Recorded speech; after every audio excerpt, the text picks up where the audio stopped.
نشانیاں بھیجنے سے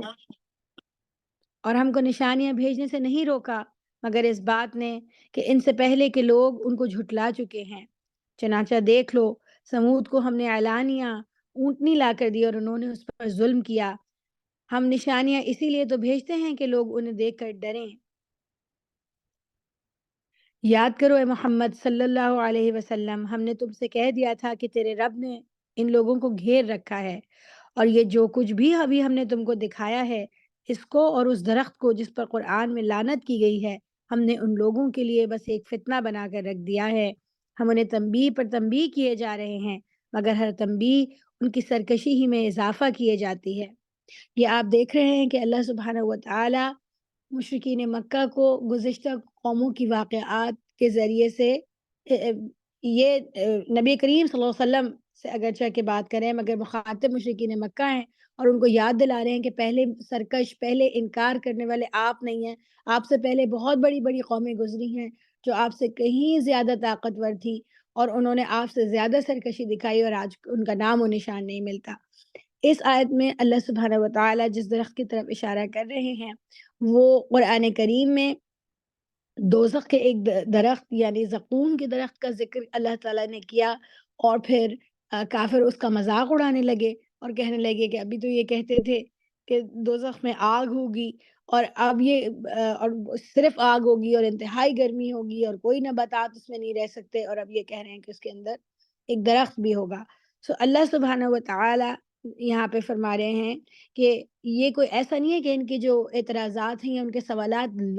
لاجیکل سوالات ہیں، اور یہ ایسا بھی نہیں ہے کہ اصل میں وہ ماننا چاہ رہے ہیں، ایمان لانا چاہ رہے ہیں، آپ کو فالو کرنا چاہ رہے ہیں، لیکن چونکہ ان کے دماغ میں یہ بات سمجھ میں نہیں آ رہی ہے، سوالات آ رہے ہیں، اس لیے وہ آپ سے پوچھ رہے ہیں۔ ایسا نہیں ہے، بلکہ یہ سوالات نہیں ہیں، یہ وہ مذاق اڑانا جو ہے اس بات کا مظہر ہوتا ہے کہ وہ انکار پر آمادہ ہیں اور انکار اور ہٹ دھرمی پر آمادہ ہیں۔ تو اللہ سبحانہ و تعالی کہہ رہے ہیں کہ ہم نے اس درخت کو ان کے لیے لعنت، فتنہ بنا دیا ہے، اور یہ ان کے لیے تنبیہ ہے۔ یہاں پر جو سمجھنے والی بات ہے کہ ہمارے ذہن میں بھی سوالات آتے ہیں اور ہم بھی بعض اوقات باتوں کو مزید سمجھنا چاہتے ہیں، تو کیا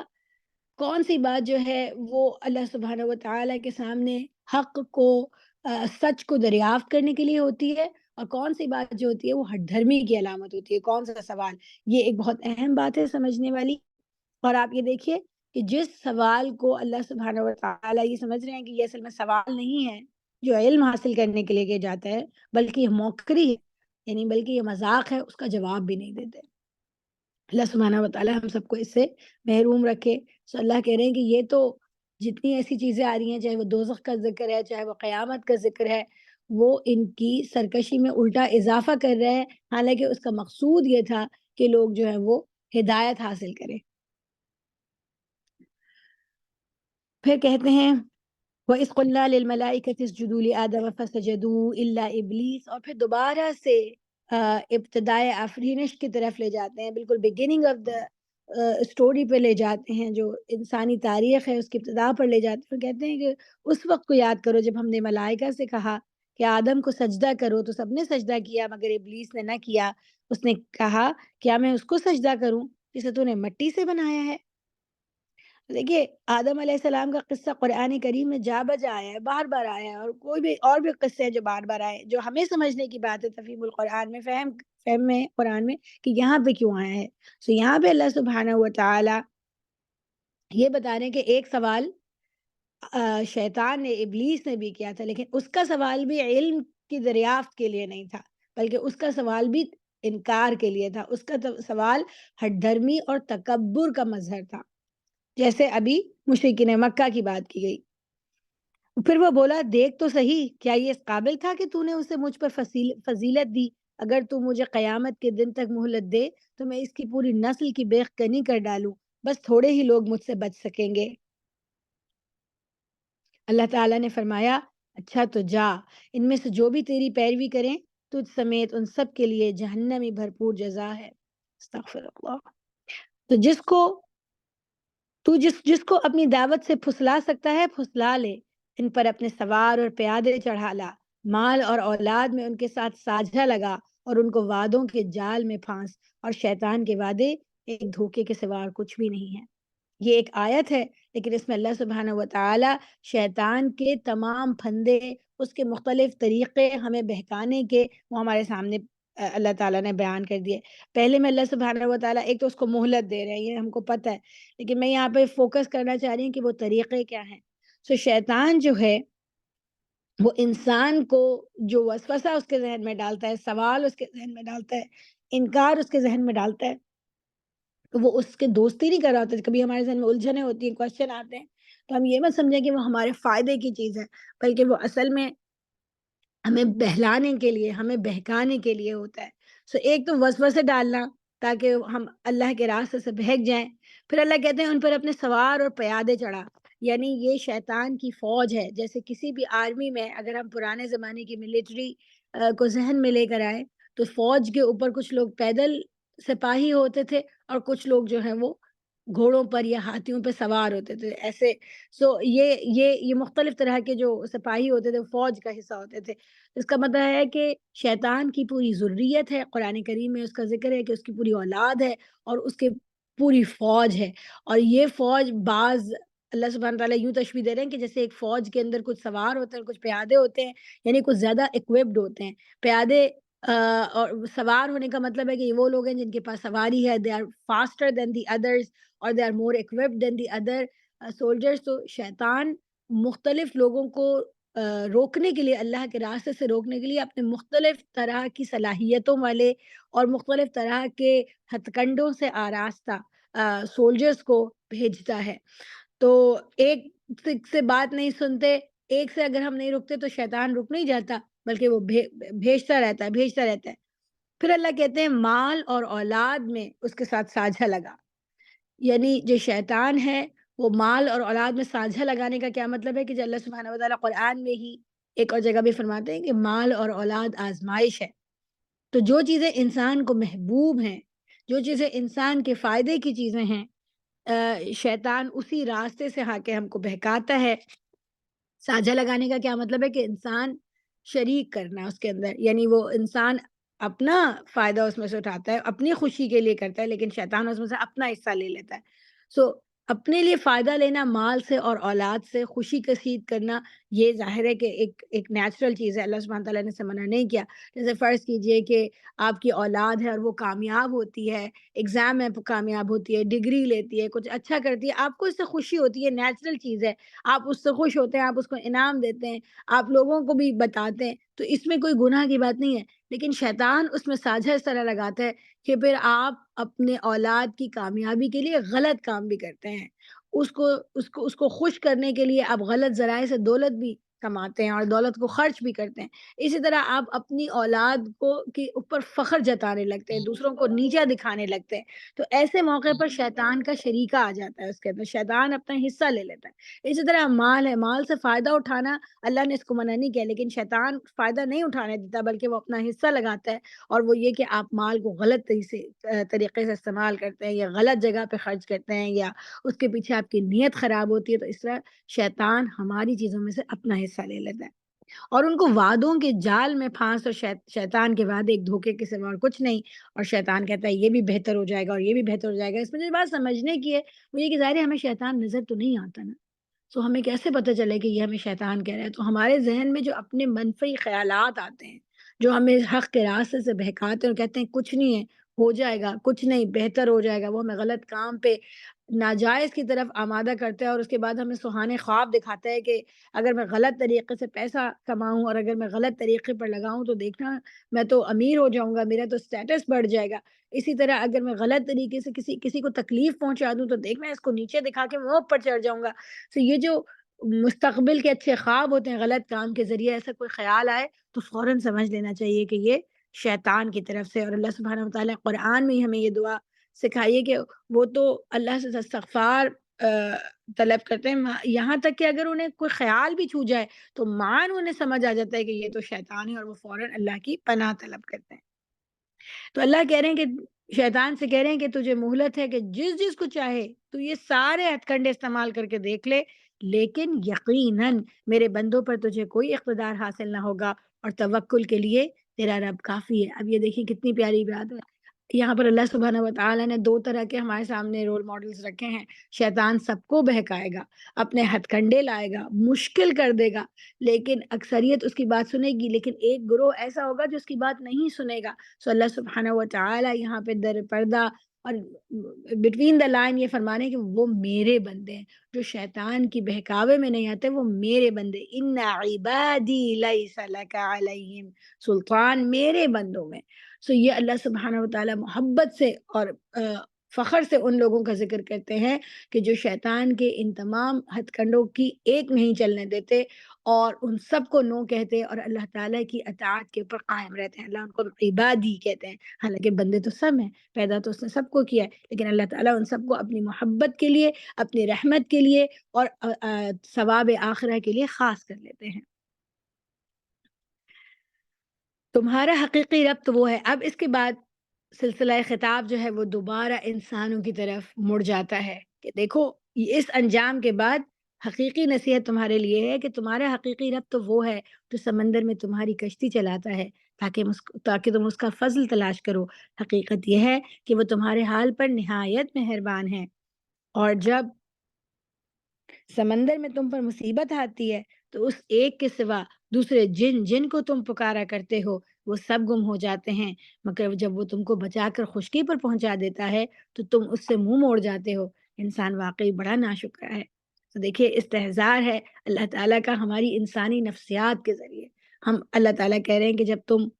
مشکل میں ہوتے ہو تو تم کس طرح ہم سے مانگتے ہو، اور دیکھو جب مشکل گزر جاتی ہے تو تم کیا کرتے ہو۔ تو اللہ تعالیٰ اگر ہم یہ غیر شعوری طور پہ کرتے ہیں، اگر ہم کہتے ہیں ہمیں پتہ نہیں تھا یہ تو ہم سے ہو گیا، تو اللہ سبحانہ و تعالیٰ ہماری توجہ دلا رہے ہیں ہمارے اس رویے کی طرف، اور اللہ کہہ رہے ہیں یہ اصل میں ناشکری کی علامت ہے کہ مشکل وقت میں اللہ سے مانگا جائے، اس سے لو لگائی جائے، اور جب وہ مشکل گزر جائے تو اللہ سے پھر اپنے دنیاوی معاملات آ گئے تو اب ہمارے مزے ہیں۔ جب مشکل تھی، پیسہ چاہیے تھا، دولت چاہیے تھی، نوکری چاہیے تھی، اولاد کا خیر چاہیے تھا، اپنے لیے چاہیے تھا، تو اسے دعا کرتے رہے، اور جب وہ خیر مل گیا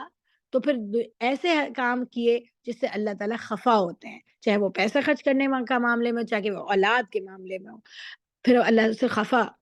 ہونے والے کام کرتے ہیں۔ تو اللہ کہتے ہیں یہ بڑا انسان بڑا ناشکرا ہے، تو یہ ناشکرا پن ہے۔ اور اگر اللہ کی نافرمانی ہم سمجھ رہے ہیں کہ لاشعوری طور پہ ہو رہی ہے، تو اللہ تعالیٰ کہہ رہے ہیں کہ تم اپنے لاشعور کے پر نظر ڈالو، اس کا مطلب ایمان کی کجی ہے۔ اگر ایمان میں خرابی ہوگی تو انسان لاشعوری طور پہ غلط کام کرے گا۔ اچھا، تو کیا تم اس بات سے بالکل بے خوف ہو کہ خدا کبھی خشکی پر ہی تم کو زمین میں دھنسا دے، یا تم پر پتھراؤ کرنے والی آندھی بھیج دے، اور تم اس سے بچانے والا کوئی حمایتی نہ پاؤ؟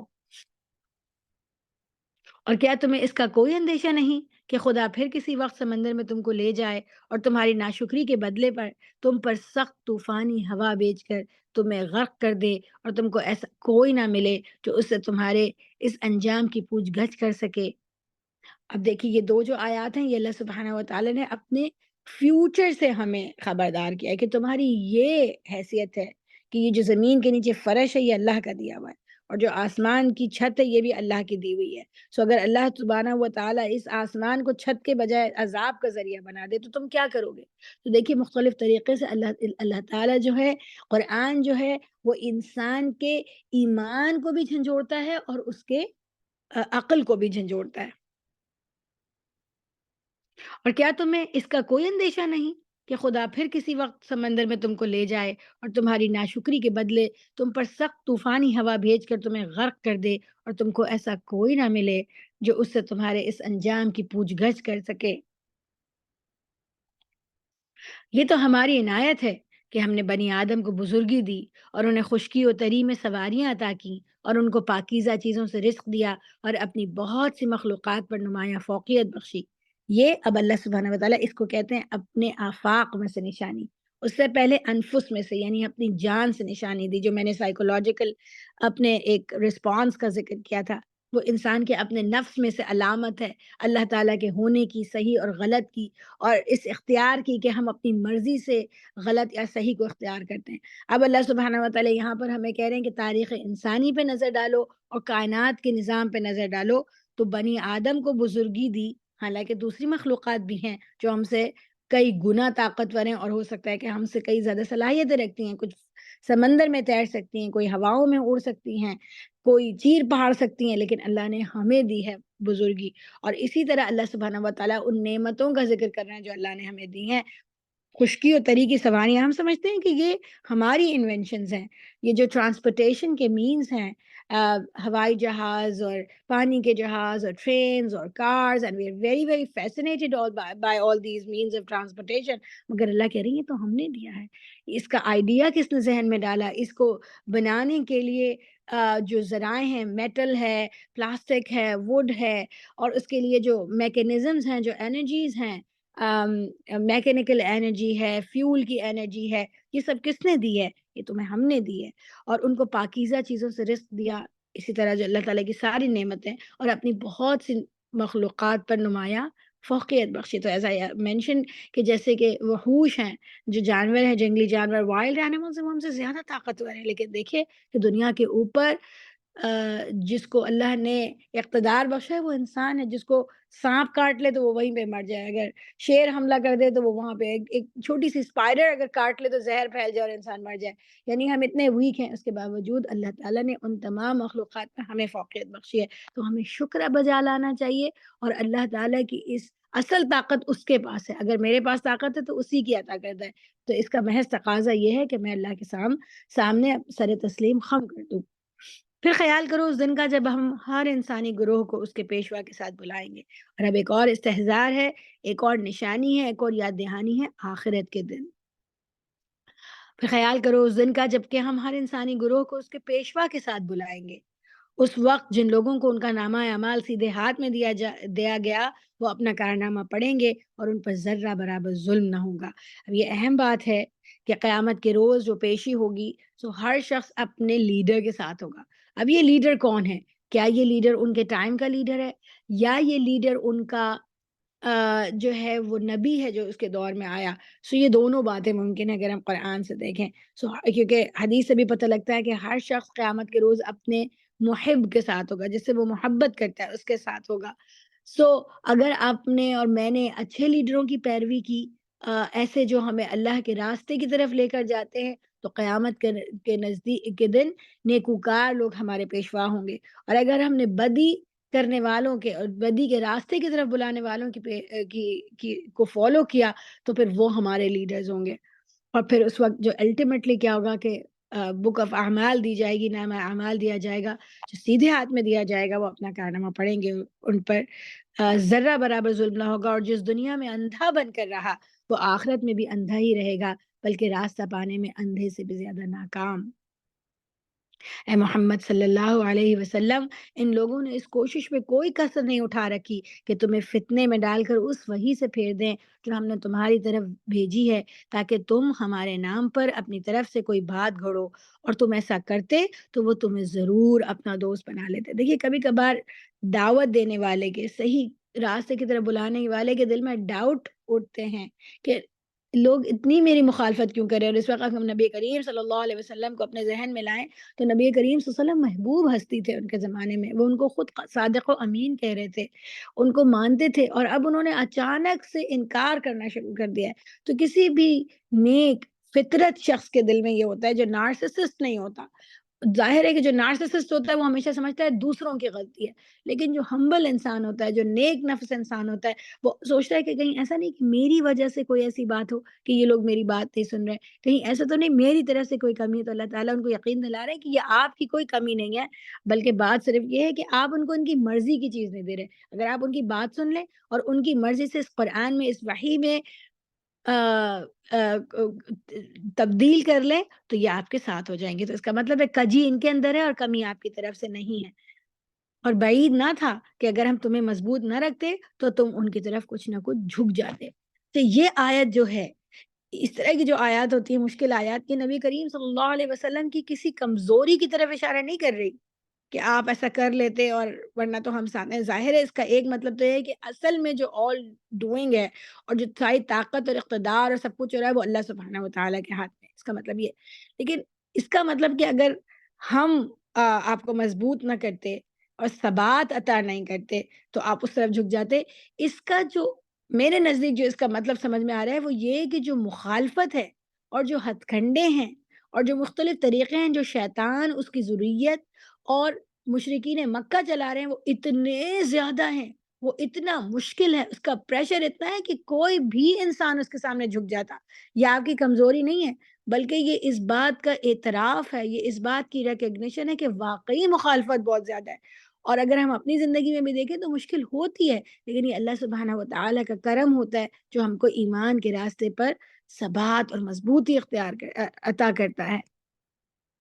لیکن اگر تم ایسا کرتے تو ہم تمہیں دنیا میں بھی دوہرے عذاب کا مزہ چکھاتے اور آخرت میں بھی دوہرے عذاب کا، پھر ہمارے مقابلے میں تم کوئی مددگار نہ پاتے۔ اب اگین یہ آیات جو ہیں ظاہر ہے کہ معاذ اللہ ایسا نہیں ہے کہ نبی کریم صلی اللہ علیہ وسلم سے روگردانی کا کوئی خدشہ تھا، بلکہ یہ آیات نبی کریم صلی اللہ علیہ وسلم کی نبوت اور ان کی سچائی کی دلیل ہیں۔ آپ خود بتائیے کہ اگر یہ قرآن نبی کریم صلی اللہ علیہ وسلم کی معاذ اللہ اپنی تصنیف ہوتا، اگر نبی کریم صلی اللہ علیہ وسلم نے یہ قرآن خود لکھا ہوتا، تو کیا کوئی اپنی کتاب میں، اپنی لکھی ہوئی کتاب میں اپنے بارے میں ایسی بات کہہ سکتا ہے؟ یہ اس بات کا مظہر ہے کہ یہ قرآن کریم نبی کریم صلی اللہ علیہ وسلم کی لکھائی نہیں ہے، ان کا بیان، بلکہ اللہ سبحانہ کوئی اور ہے جو کہ نبی کریم صلی اللہ علیہ وسلم کی یہ طرف یہ بات بھیج رہا ہے۔ اور اللہ تعالیٰ لوگوں کو ایک طرح سے یہ تنبیہ کر رہا ہے کہ اس قرآن کے اندر رد و بدل کا اختیار تو نبی کریم صلی اللہ علیہ وسلم کو بھی نہیں ہے۔ اس کی تعلیمات کو، اس دین کو بدلنے کا، اس سے جو اللہ نے دی ہے اس کا اختیار تو اللہ نے نبی کو بھی نہیں دیا، تو آپ لوگ کس کھیت کی مولی ہیں؟ اور you don't try to negotiate with prophet محمد صلی اللہ علیہ وسلم، ڈونٹ یو تھنک کہ تم ان کو نیگوشیٹ کر لو گے تو اللہ سبحانہ و تعالی will not allow anyone to do so۔ تو یہ اصل میں نبی کریم صلی اللہ علیہ وسلم کی معاذ اللہ کسی ایسی خدشے کا اظہار نہیں ہے، بلکہ یہ قرآن کریم کی اصولی بات کے اوپر، اس کی سچائی کے اوپر، نبی کریم صلی اللہ علیہ وسلم کی سچائی کے اوپر افرمیشن اور مضبوطی کی علامت ہے۔ اور یہ لوگ اس بات پر بھی تلے رہے ہیں کہ تمہارے قدم اس سرزمین سے اکھاڑ دیں اور تمہیں یہاں سے نکال باہر کریں۔ اگر یہ ایسا کریں گے تو تمہارے بعد یہ خود یہاں کچھ زیادہ دیر نہ ٹھہر سکیں گے، کیونکہ اللہ تعالیٰ کی سنت ہے کہ جب کوئی نبی وہاں سے چلا جاتا ہے تو اللہ سبحانہ و تعالیٰ پھر خیر کو وہاں اس جگہ سے سمیٹ لیتے ہیں، اور پھر وہاں پہ اللہ سبحانہ و تعالیٰ کا عذاب مختلف صورتوں پہ نازل ہوتا ہے۔ وہ ان کو اللہ تعالیٰ اس بستی کو صفحہ ہستی سے بھی مٹا سکتا ہے، اس بستی پہ ذلت بھی مسلط کر سکتا ہے کہ وہاں سے اقتدار لے لے، اس بستی کو خیر سے محروم کر سکتا ہے۔ مختلف صورتیں ہیں، یہ ہمارا مستقل طریقہ کار ہے۔ دیکھیے اللہ سبحانہ و تعالیٰ فرماتے ہیں سنت من قد ارسلنا قبلک، یہ اللہ کی سنت ہے۔ سنت یعنی اللہ کا طریقہ ہے جو ان سب رسولوں کے معاملے میں ہم نے برتا ہے جنہیں تم سے پہلے ہم نے بھیجا تھا، اور ہمارے طریقہ کار میں تم کوئی تغیر نہیں پاؤ گے۔ نماز قائم کرو، اب یہ سورہ اسرا کی ایسی آیات ہیں، اور یہ بہت ہی ان چند آیات میں سے، آپ کو پتہ ہے کہ قرآن کریم کا جو ایک بڑا حصہ ہے وہ تذکیر اور موٹیویشن اور ترغیب پر مبنی ہے، جس میں اللہ سبحانہ تعالیٰ ترغیب دلاتے ہیں، موٹیویٹ کرتے ہیں، دعوت دیتے ہیں۔ لیکن قرآن کریم کا جو ایک چھوٹا حصہ ہے وہ احکامات پر مشتمل ہے، جس میں اللہ کہتے ہیں باقاعدہ کہ یہ کیجئے اور یہ کیجئے۔ تو سورہ اسرا کی جو یہ آیات ہیں یہ ان چند قیمتی آیات میں سے ایک ہیں جن میں اللہ سبحانہ و تعالیٰ جو ہے اعمال کے احکامات کی بات کر رہے ہیں، اور یہاں پر نماز کی بات کی جا رہی ہے۔ اچھا، یہاں پر صاف صاف اللہ سبحانہ و تعالیٰ نماز قائم کرنے کے لیے کہہ رہے ہیں اقیم الصلاۃ، اور اس کے علاوہ مفسرین یہ فرماتے ہیں کہ قرآن کریم میں جہاں بھی اللہ کا ذکر کرنے کی بات آئے اور وہ اوقات کے تعین کے ساتھ، کہیں پہ اللہ کہتے ہیں وَاذْكُرُوا اللَّهَ كَثِيرًا، اللہ کو کثرت سے یاد کرو، لعلکم تفلحون، تاکہ تم فلاح پاؤ۔ تو اس کا مطلب ہوتا ہے اللہ کا ذکر کرنا، اذکار کرنا، اللہ تعالیٰ کو مختلف طریقوں سے یاد کرنا، چاہے وہ تسبیحات کے ذریعے ہو، چاہے وہ تحمید کے ذریعے ہو، چاہے وہ اللہ تعالیٰ لوگوں کے ساتھ بیٹھ کر اللہ تعالیٰ کی کبریائی کا بیان کرنا ہو، چاہے وہ دعائیں کرنا ہو۔ لیکن جب کبھی اللہ کے ذکر کا اللہ تعالیٰ حکم دیں اور اس میں اوقات کا تعین کیا گیا ہو تو اس سے مراد نماز ہوتی ہے۔ لیکن یہاں پر یہ وہ آیت ہے جہاں پہ اللہ سبحانہ وتعالیٰ باقاعدہ نماز کا نام لے رہے ہیں کہ اقیم الصلاۃ، اور پھر دیکھیے کہ اللہ تعالیٰ اوقات کا تعین بتا رہے ہیں کہ یہ نمازوں کے اوقات ہیں، کب کب؟ زوال آفتاب سے لے کر رات کے اندھیرے تک، اور فجر کے قرآن کا بھی التزام کرو کیونکہ فجر قرآن مشہود ہوتا ہے۔ سو یہ پہلے جو اول جو نمازیں معراج سے پہلے جو فرض کی گئی تھی وہ 2 وقت کی نمازیں تھیں، ایک صبح کی نماز تھی اور ایک شام کی نماز تھی، تو یہ ان کا ذکر ہے۔ اور پھر جب معراج ہوئی تو اس کے بعد آپ کو وہ واقعہ پتہ ہے کہ کس طرح 50 نمازوں کے حکم سے ابتدا ہوئی اور 5 نمازوں کا تحفہ لے کر نبی کریم صلی اللہ علیہ وسلم ہمارے پاس آئے۔ اور یہاں پہ اللہ فرما رہے ہیں اور رات کو تہجد پڑھو، وَمِنَ اللَّيْلِ فَتَہَجَّدَ بِهِ، رات کس لیے ہے؟ تہجد کے لیے ہے، یہ تمہارے لیے نفل ہے۔ اللہ کہہ رہے ہیں یہ نفل ہے، نفل کیا ہوتا ہے؟ جو فرض نہیں ہوتا، جو اس سے زیادہ ہوتا ہے، اس کے لیے ایک جو دوسرا لفظ ہے وہ احسان ہے، اپنے فرض سے زیادہ کچھ کرنا، کوئی ایسی چیز جو ہمارے اوپر فرض نہ ہو، اس سے زیادہ ہو، خوبصورتی کے لیے ہو، ایکسلنس کے لیے ہو، تو وہ پھر وہ نفل عبادت جو ہے وہ احسان ہے، وہ زیادہ ہے، وہ ہمارے گناہوں کو بخشنے کا ذریعہ بنتی ہے اور درجات کو بلند کرنے کا ذریعہ بنتی ہے۔ اور نماز تہجد جو ہے وہ ان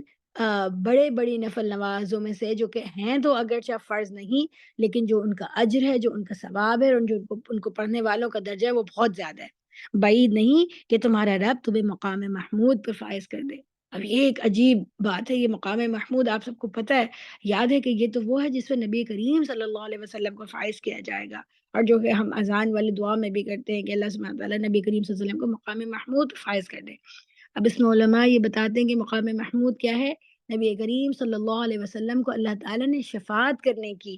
آ آ عطا کیا ہے۔ تو اللہ تعالیٰ نبی کریم صلی اللہ علیہ وسلم کا یہ اعزاز ہے، یہ اللہ سبحانہ وتعالیٰ کی طرف سے ان کے لیے دیا گیا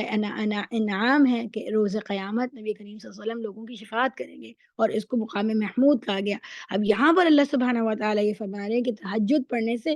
انسانوں کو بھی مقام محمود حاصل ہوتا ہے۔ تو تفسیر میں اس طرح ہمیں قرآن کریم کے مطالعے سے ہمیں یہ پتہ چلتا ہے کہ شفاعت،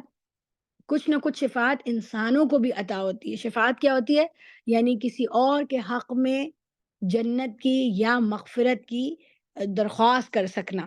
تو آپ دیکھیے قرآن میں اللہ سبحانہ وتعالیٰ آیت الکرسی میں بھی فرماتے ہیں، سورہ عما یتساءلون، سورہ نبا میں بھی فرماتے ہیں کہ اللہ سبحانہ وتعالیٰ کے سامنے کوئی شفاعت نہیں کر سکے گا الا یہ کہ رحمان خود اجازت دے۔ سو اللہ سبحانہ وتعالیٰ سے یہ ریکویسٹ کرنا کہ فلاں شخص کے گناہ کو بخش دیجئے، اس سے درگزر فرمائیے، یہ فلاں شخص کو جو ہے جنت عطا کر دیجئے، یہ فلاں شخص کا جو ہے وہ جنت میں درجہ بلند کر دیجئے، یہ اتنی آسان بات نہیں ہے، کیونکہ ہم شہنشاہ، بادشاہوں کے بادشاہ کے سامنے کھڑے ہوں گے، سو ہر ایک یہ کام نہیں کر سکتا۔ اس کام کے لیے بھی اللہ سبحانہ وتعالیٰ خود لوگوں کو یہ ایک طرح سے ان کا درجہ بڑھانے کے لیے، ان کا اکرام میں اضافے کے لیے اللہ تعالیٰ خود ایک طرح سے میڈل کے طور کے اوپر یہ درجہ کسی کو دیں گے۔ سو نبی کریم صلی اللہ علیہ وسلم کا تو درجہ بہت بڑا ہے، اور اللہ تعالیٰ نے ان کو شفاعت کا یہ جو انعام عطا کیا ہے ان کی تکریم میں بے پناہ اضافہ کرنے کے لیے۔ لیکن انسانوں میں بھی اللہ تعالیٰ نے کچھ لوگوں کو یہ دیا ہے کہ وہ شفاعت کر سکیں گے، جیسے ہم جانتے ہیں کہ حافظ قرآن شفاعت کر سکے گا دوسروں کے حق میں، اسی طرح شہید شفاعت کر سکے گا دوسروں کے حق میں۔ اور یہاں پہ اللہ سبحانہ وتعالیٰ اشارتاً مقام محمود کا تذکرہ یا اس کی جو انسینٹیو دے رہے ہیں وہ تہجد پڑھنے والوں کو دے رہے ہیں، کہ جو تہجد پہ جس کو دوام حاصل ہوگا، یعنی کہ جو مستقل تہجد پڑھیں گے، کثرت سے جو لوگ تہجد پڑھتے ہیں ان کو بھی پھر اللہ سبحانہ وتعالیٰ مقام محمود عطا کرے گا۔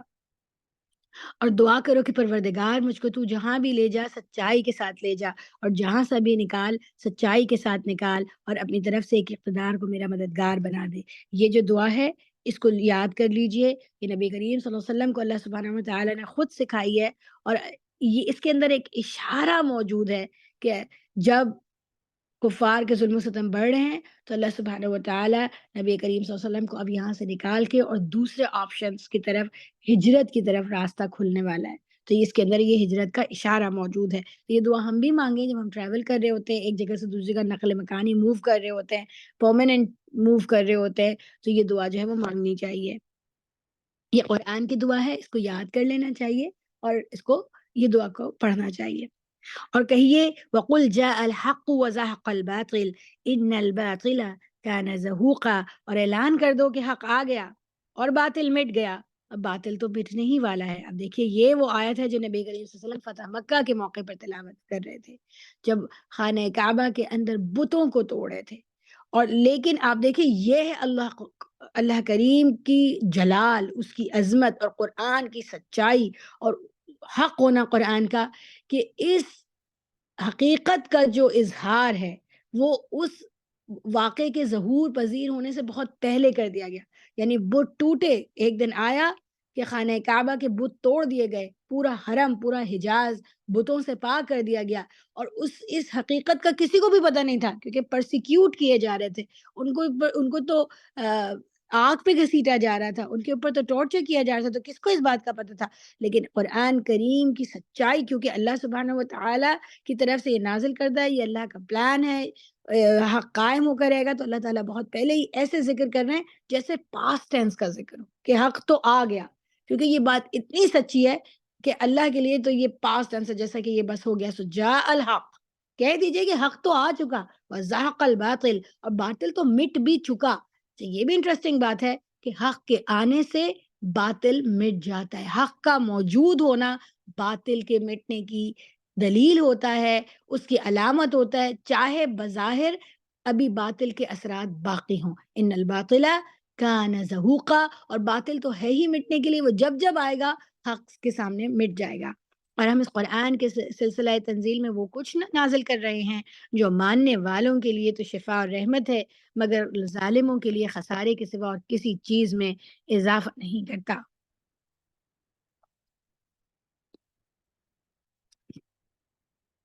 انسان کا حال یہ ہے کہ جب ہم اس کو نعمت عطا کرتے ہیں تو وہ اینٹتا اور پیٹھ موڑ دیتا ہے، اور جب ذرا مصیبت سے دو چار ہوتا ہے تو مایوس ہونے لگتا ہے. دیکھیں اللہ تعالیٰ پھر ہماری نفسیات بتا رہے ہیں، اور کیسے ایک بچے جو نہیں ہوتے، بچے جو ہوتے ہیں وہ بہت ہی ایگوئسٹک ہوتے ہیں. ان کو صرف اپنا فائدہ چاہیے ہوتا ہے. جو چھوٹا بچہ ہوتا ہے وہ ایگوئسٹک ہوتا ہے اور اس کو صرف اپنا فائدہ چاہیے ہوتا ہے. سو آپ بچے کو ٹوائے دیں تو وہ ایسا لیتا ہے جیسے یہ اس کا حق ہے، اور وہ ناراض ہو کے منہ پھلاتا ہے. اور جب آپ اس کو روکتے ہیں تو اس کو فوراً رونے لگ جاتا ہے. کیوں ایسا کرتا ہے بچہ؟ کیونکہ بچے کی ابھی عقل چھوٹی ہوتی ہے، بچے کو اتنا پتہ نہیں ہوتا، بچے کو مستقبل کا نہیں پتہ ہوتا، بچے کو اپنے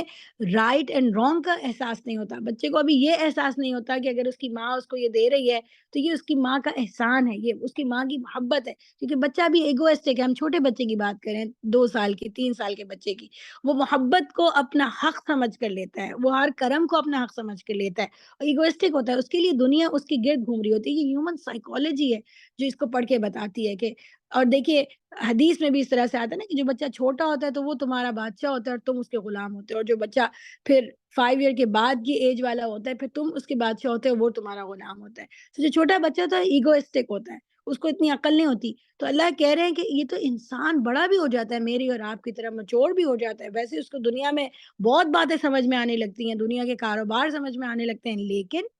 اس معاملے میں اللہ سبحانہ و تعالیٰ کی نعمتوں کے معاملے میں وہ وہی ایٹیٹیوڈ اختیار کرتا ہے جو 2 سال کا بچہ کرتا ہے. ایگوئسٹک ہو جاتا ہے کہ جب نعمت عطا ہو تو اترانا، منہ لٹکا لینا اور سمجھنا کہ یہ تو میرا حق تھا، یہ تو مجھے ملنی ہی چاہیے تھی. اور جب مصیبت آئے تو فوراً مایوس ہو جائے، ذرا سا بھی نہیں سوچے کہ بھائی چیزیں جو ہوتی ہیں ان کے کانسیکوینسز جو ہوتے ہیں وہ ضروری تھوڑی امیڈیٹ ہی ہوتے ہیں. بعض اوقات you need to wait and see. کہ ہم اپنے بچوں کو یہی نصیحت نہیں کرتے؟ جب ہم بچے کو کہتے، بچہ کہتا ہے مجھے ٹافی چاہیے، ہم کہتے ہیں نہیں ملے گی.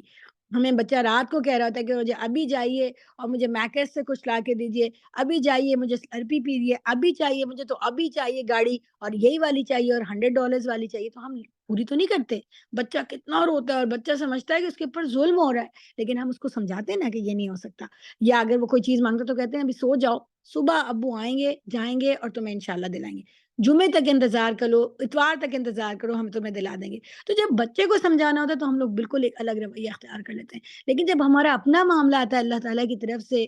اس کی عطاؤں کا اور اس کی طرف سے کبھی کبھار امتحان کا، تو ہم بالکل وہ بچے بن جاتے ہیں. اور جب اللہ تعالیٰ ہمیں کسی مشکل میں ڈالتے ہیں ہم فوراً جزا فضا شروع کر دیتے ہیں، فوراً شکوہ، میرے ساتھ تو ہوتا ہی برا ہے، میرے ساتھ تو کچھ اچھا اللہ تعالیٰ نے کیا ہی نہیں ہے. میں ابھی رکیے، جب کوئی آپ کو صبر کی تلقین کرتا ہے ہمیں، تو ہم کہتے ہیں ابھی رکے، میں آپ کو بتاتی ہوں سر، ایک ہی برائی تھوڑی ہے میرے ساتھ، یہ بھی برا ہوا، یہ بھی برا ہوا، میری فیملی کے ساتھ تو یہ ہو رہا ہے، میرے ساتھ تو یہ ہو رہا ہے. بالکل بھول جاتے ہیں کہ بھائی اس کے اندر ایک حکمت ہے. زندگی تو اس کے مکسچر ہے، انعام کا اور مشکل کا، آزمائش کا، اور کبھی کبھار you need to wait and see. تو بالکل اللہ سبحانہ و تعالیٰ اسی ہماری نفسیات کے اوپر ہمیں غور کرنے کو کہتے ہیں. اے نبی کریم صلی اللہ علیہ وسلم، اب اگر کوئی انسان مستقل یہ عمل اختیار کرے تو وہ ایمان والا نہیں ہے. یہ بات اہم ہے دیکھیے، یہ ٹھیک ہے کہ ہم ایسا کرتے ہیں، لیکن ہم اپنے آپ کو اس بارے میں جانے نہیں دے سکتے کہ اگر ہم کر رہے ہیں تو کرتے ہیں، کیونکہ یہاں پر انکار کرنے والوں کے طرز عمل کو کا بیان ہو رہا ہے۔ سو اگر کوئی انسان اس کو اپنا وتیرہ بنا لے کہ جب اس کو نعمت ملے تو وہ پھر بھی اللہ کا شکر ادا نہ کرے، سمجھے یہ تو میرا حق تھا، یہ مال، اولاد، اسٹیٹس، یہ دنیا مجھے بڑا اچھا سمجھتی ہے، I am very good looking, یہ ساری میری وجہ سے، تو اللہ کا شکر ادا نہیں کرے، ہمبل نہیں ہو، اس کی بات پہ نہ چلے، اور جب اس کے اوپر برائی آ جائے تو وہ فوراً مایوس ہو کے جزا فضا برا بھلا کہنے لگے، تو یہ انکار کرنے والوں کا رویہ ہے۔ کیونکہ اللہ سبحانہ تعالیٰ دیکھیے کیا کہہ رہے ہیں، اے نبی صلی اللہ علیہ وسلم ان لوگوں سے کہہ دو کہ ہر ایک اپنے طریقے پر عمل کر رہا ہے، اب یہ تمہارا رب ہی بہتر جانتا ہے کہ سیدھے راہ پر کون ہے۔ ٹھیک ہے، تم سمجھتے رہو اپنے آپ کو کہ تم ٹھیک ہو۔ اب دیکھیے قرآن کی تفسیر بالقرآن، سورہ کہف کے آخری رکو کی آیات ہے، کیا ہم تمہیں بتائیں کہ اپنے زندگی میں سب سے زیادہ ناکام لوگ کون ہیں؟ یہ میں مفہوم بیان کر رہی ہوں، وہ لوگ جو ساری زندگی ان کی جدوجہد، ان کی کوشش، ان کی اسٹرگل سیدھے راستے سے ہٹی رہی، اور وہ یہ سمجھتے رہے کہ وہ بالکل ٹھیک کر رہے ہیں۔ اپنے تئیں they were the best planners، اپنے تئیں they were very smart، اپنے تئیں they were very successful، ہر چیز ان کی بڑی اسمارٹ اور ویل تھاٹ اپروچ تھی، لیکن اصل میں اللہ کے یہاں وہ برباد ہو گئے۔ سو اللہ نے یہ کہا کہ ہر ایک کر رہا ہے اپنے عمل، دنیا میں کبھی کبھار پتہ نہیں چلتا کہ تم ٹھیک ہو کہ نہیں، اور اگر تم سننے پہ آمادہ نہیں ہو، اللہ تعالیٰ تمہیں یہ سائنس بتا رہے ہیں کہ اپنے اوپر غور کرو، نہیں سنو گے تو پھر اللہ ہی صحیح جانتا ہے کہ تم میں سے سیدھے راستے پر کون ہے۔ وَيَسْأَلُونَكَ عَنِ الرُّوحِ، اب یہ جو سوال ہے یہ قرآن کریم کے مشکل مقامات میں سے ہے۔ ایک تو یہ غیب کے سوالات میں سے ہے، اور غیب کے یہ ان سوالات میں سے ہے جن کو ہم جیسا انسان جس نے غیب کے پردے سے پرے دیکھا ہی نہیں، اس کو اس کی پوری حیت کو سمجھنا، اس کی پوری کوالٹی کو سمجھنا، اس کی پوری کیفیت کو سمجھنا ممکن ہی نہیں ہے، لیکن جا کے ہم سوال ضرور کر رہے ہیں۔ ٹھیک ہے، سو یہ آتے ہیں مکہ والے اور نبی کریم صلی اللہ علیہ وسلم سے سوال کرتے ہیں، وہ یسألونک عن الروح، وہ آپ سے روح کے بارے میں پوچھتے ہیں، سول کے بارے میں پوچھے، تو دیکھیے یہ جو سول ہے جو انسان کو زندہ رکھتی ہے، چلاتی ہے، پھراتی ہے، اس کے اندر موٹیویشن ڈالتی ہے، اس کے اندر انٹلیکٹ اس کا حصہ ہے، یہ اتنی پراسرار چیز ہے کہ یہ سوال اس زمانے سے اور اس سے پہلے سے لوگ کرتے آ رہے ہیں۔ انٹرسٹنگ بات یہ ہے کہ اب کیا اب یہ سوال نہیں ہے؟ تو چونکہ یہ سوال اتنا مشکل سوال ہے اور روح کی جو حقیقت ہے اس کو انسان نہیں پا سکے، جبکہ انسان نے اتنی ترقی کر لی ہے کہ جدید علوم کہاں کہاں پہنچ گئے ہیں، تو دیکھیے آج جدید دور کے انسان نے کیا کیا، روح کا انکار ہی کر دیا ہے نا۔ سو یہ جو مٹیریلسٹک ورلڈ ہے، یہ جو ویسٹرن ورلڈ ہے اور جو ویسٹرن سویلائزیشن ہے، یہ اس بات پر قائم ہے کہ جو چیز میری عقل کو بھی نہیں آتی، یا جو چیز مٹیریلسٹک ورلڈ کے اندر ناپی نہیں جا سکتی، اس کو محسوس نہیں کیا جا سکتا، وہ ایگزسٹ ہی نہیں کرتی۔ تو خدا چونکہ میری عقل میں نہیں سما رہا، مجھے نظر نہیں آ رہا، تو وہ ایگزسٹ ہی نہیں کرتا۔ آخرت چونکہ مجھے نظر نہیں آ رہی، اس وقت مجھے ممکن نہیں لگ رہا کہ وہ ہوگی، تو وہ ایگزسٹ ہی نہیں کرتی، اس کا انکار کر دیا۔ اسی طرح روح جو ہے وہ چونکہ میری سمجھ میں ہی نہیں آ رہی، میں جتنے سائنٹیفک، میں خود ڈاکٹر ہوں اور میں یہ سب چیزیں بہت پڑھتی رہتی ہوں، میں آپ کو مثال سمجھاتی ہوں کہ انسان ڈاکٹر بنا تو اس نے ہیومن باڈی کے ڈفرینٹ میکینزمس کو سمجھنے کی کوشش کی کہ جو لنگز کس طرح کام کرتے ہیں، اور خون کس طرح کام کرتا ہے، اور اعضا کس طرح کام کرتے ہیں، دماغ کس طرح کام کرتا ہے۔ لیکن جو دماغ کے اندر اور جو دل کے اندر خیالات ہیں اور جو مائنڈ ہے، اس کو سائیکالوجی نے سمجھنے کی کوشش تو کی، لیکن وہ اس سے زیادہ سمجھ نہیں سکے۔ انہوں نے کہا اس کو ہم پڑھ سکتے ہیں، ایون ہم ہیومن بیہیویئر کو پڑھ سکتے ہیں، ہم ہیومن تھاٹس کو پڑھ سکتے ہیں، تو یہ علم نفسیات جو ہے وہ ہو گیا، لیکن اس سے بیونڈ ہم نہیں پڑھ سکتے۔ تو جو چیز ہم اس سے بیونڈ نہیں پڑھ سکتے، جس کو ہم سمجھ نہیں سکتے، ہم اس کا انکار کر دیتے ہیں۔ سو جو ماڈرن سائیکالوجی ہے وہ سول کا انکار کرتی ہے، اور جو ماڈرن سویلائزیشن ہے وہ سول کا انکار، وہ صرف ان چیزوں کو مانتی ہے جس کو وہ آبزرو کر سکتی ہے، جس کو وہ پڑھ سکتی ہے۔ تو ہیومن تھاٹس اینڈ بیہیویئرس کو پڑھ سکتے ہیں اور انٹینشن کو پڑھ سکتے ہیں، تو اس کو انہوں نے سائیکالوجی بنا دیا، لیکن ان کو سول سمجھ میں نہیں آ رہی تو انہوں نے اس کا انکار ہی کر دیا۔ یہاں پہ جو سمجھنے کی بات ہے کہ جو چیزوں کی حیت ہمیں سمجھ میں نہیں آتی، اس کا مطلب یہ نہیں کہ وہ ایگزسٹ نہیں کرتی، یہ صرف ہماری محدودیت ہے۔ یہ لوگ تم سے روح کے متعلق پوچھتے ہیں، کہو یہ روح میرے رب کے حکم سے آتی ہے، مگر تم لوگوں نے علم سے کم ہی بہرا پایا ہے۔ یہاں پر اللہ تعالیٰ دیکھیے آپ بہت واضح اس لیے جواب نہیں دیتے، ون بیکاز یہ ہمارا امتحان ہے، ون کیونکہ اللہ سبحانہ و تعالیٰ اس سٹیج پر ہمیں اتنا ہی علم دینا چاہتے ہیں۔ تو کوئی ہم سے پوچھے، آپ سے سوال کرے کہ اللہ نے کیوں نہیں جواب دیا جب کسی نے پوچھا، اس لیے کہ اللہ کی مشیت نہیں ہے، اس لیے کہ اللہ کی رضا نہیں ہے۔ ابھی اللہ کا پلان نہیں ہے کہ ہمیں اس کی کچھ معاملات کی حقیقت پتہ چل جائے، کچھ چیزیں ابھی پردہ غیب میں ہیں، جب تک اللہ نہیں چاہیں گے وہ چیزیں پردہ غیب میں رہیں گی اور اللہ تعالیٰ ان کا تھوڑا بہت علم دیں گے، ایک بات تو یہ۔ دوسری بات اللہ کہہ رہے ہیں کہ کوئی ایسی چیز ہے جو اللہ کے حکم سے آتی ہے لیکن ہمیں علم نہیں ہوتا، کچھ اس کی چیز ہمیں سمجھ آ سکتی ہے، ہم اس کا کو محسوس کر سکتے ہیں، لیکن کم لوگوں کو علم سے بہرا پائے نا، لوگوں کو کم ہی لوگوں کو جو ہے نا علم ملا ہے، قلیل لوگوں کو ملا ہے۔ تو جو علم والے لوگ ہوتے ہیں وہ اس کا ادراک کر سکتے ہیں، اس کے ہونے کا، اس کی موجودگی کا ادراک کر سکتے ہیں، لیکن چونکہ علم والے کم لوگ ہیں اس لیے اکثریت اس کا ادراک ہی نہیں کر سکتی۔ اب دیکھیے ہم یہ کہیں گے کہ بڑے بڑے سائنٹسٹ ہیں جنہوں نے اس کا انکار کیا ہے، تو یہاں پر جو علم ہے وہ العلم کی بات ہے، العلم، جو کہ یہ صرف دنیا کا علم نہیں بلکہ ڈیوائن علم ہے۔ تو جو اللہ کے اوپر ایمان لے کر آتا ہے اور اللہ کے العلم کو حاصل کرتا ہے جو کہ دین کا علم ہے، وہ العلم والا ہے اور وہ روح کی موجودگی کا ادراک کر سکتا ہے، اگرچہ وہ اس کی حقیقت کو نہیں پا سکتا، اس کی پوری کیفیت کو نہیں سمجھ سکتا، لیکن اس کو محسوس کر سکتا ہے۔ اور جو العلم نہیں رکھتا، چاہے وہ دنیا کا کتنا بڑا علم والا بندہ بن جائے، سائنٹسٹ بن جائے، عقل والا جینیس بن جائے، لیکن وہ اس کو محسوس نہیں کر سکتا۔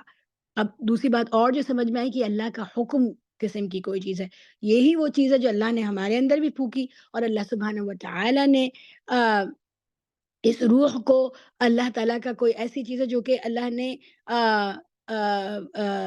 جو ہے جو کہ جبرائیل علیہ السلام کو بھی اللہ تعالیٰ نے امانت دار روح کہا ہے۔ تو اصل میں جس ایک بات سمجھ میں آتی ہے کہ جتنے ذوی العقول ہیں، جو کہ عقل رکھنے والی اور شعور رکھنے والی مخلوقات ہیں، ان کو اللہ سبحانہ وتعالی نے روح کی نعمت سے نوازا ہے، اور جو ہمارا اصل ہے وہ ہماری روح ہے، اور جو ہمارا جسم ہے یہ صرف لباس ہے، کیونکہ دیکھیں ہم مر جائیں گے، مٹی میں مل جائے گا ہمارا جسم، تو کیا ہم نیز تو نابود ہو جائیں گے؟ نہیں، ہم پھر بھی ایگزسٹ کریں گے کیونکہ ہماری روح باقی ہوگی، اور قیامت کے روز اس دوبارہ زندہ ہونا کوئی مشکل نہیں، کیونکہ ہماری اصل باقی ہے جو کہ روح ہے۔ تو اللہ سبحانہ تعالیٰ ایک اور لباس ہے، جسم عطا کر دیں گے، ہم دوبارہ اٹھ جائیں گے، لیکن وہ جو نیز تو نابود ہونا ہے، کیونکہ آخرت میں تو صرف اللہ باقی رہیں گے نا، دوام تو صرف اللہ کی ذات پاک کو ہے، تو پھر روح ختم ہو جائے گی، اور اللہ نے روح کو کریٹ کیا تھا آپ ابتدائے آفرینش میں، تو روح ہماری اصل ہے۔ اے محمد صلی اللہ علیہ وسلم، ہم چاہیں تو وہ سب کچھ تم سے چھین لیں جو ہم نے وحی کے ذریعے سے تم کو عطا کیا، پھر تم ہمارے مقابلے میں کوئی حمایت ہی نہ پاؤ گے جو اسے واپس لا سکے، کہ تو جو کچھ تمہیں ملا ہے تمہارے رب کی رحمت سے ملا ہے۔ حقیقت یہ ہے کہ اس کا فضل تم پر بہت بڑا ہے۔ صلی اللہ سبحانہ تعالیٰ جب نبی کریم صلی اللہ علیہ وسلم کو کہہ رہے ہیں کہ یہ سب کچھ اللہ کی رحمت ہے، تو میں اور آپ کس کھیت کی مولی ہیں؟ ہمیں تو کوئی حق ہی نہیں پہنچ سکتا کہ ہم جو ہے کسی بھی چیز کو اپنی اپنی بڑائی سمجھیں اور اپنا کمال سمجھیں۔ پھر اللہ کہتے ہیں کہہ دو کہ اگر انسان اور جن سب کے سب مل کر اس قرآن جیسی کوئی چیز لانے کی کوشش کریں تو نہ لا سکیں گے، چاہے وہ سب ایک دوسرے کے مددگار ہی کیوں نہ بن جائیں، کیونکہ قرآن کے اندر غیب کی بیانات ہیں، قرآن کے اندر فیوچر کی پیش گوئیاں ہیں، قرآن ان حقیقتوں کی طرف اشارہ کرتا ہے جو انسان نہیں جانتا، قرآن کے اندر عقل کی باتیں ہیں، جذبات کو، کیونکہ یہ ایک محض کتاب نہیں ہے بلکہ یہ اللہ رب العالمین کا کلام ہے۔ ہم نے اس قرآن میں لوگوں کو طرح طرح سے سمجھایا مگر اکثر انکار ہی پر جمے رہے،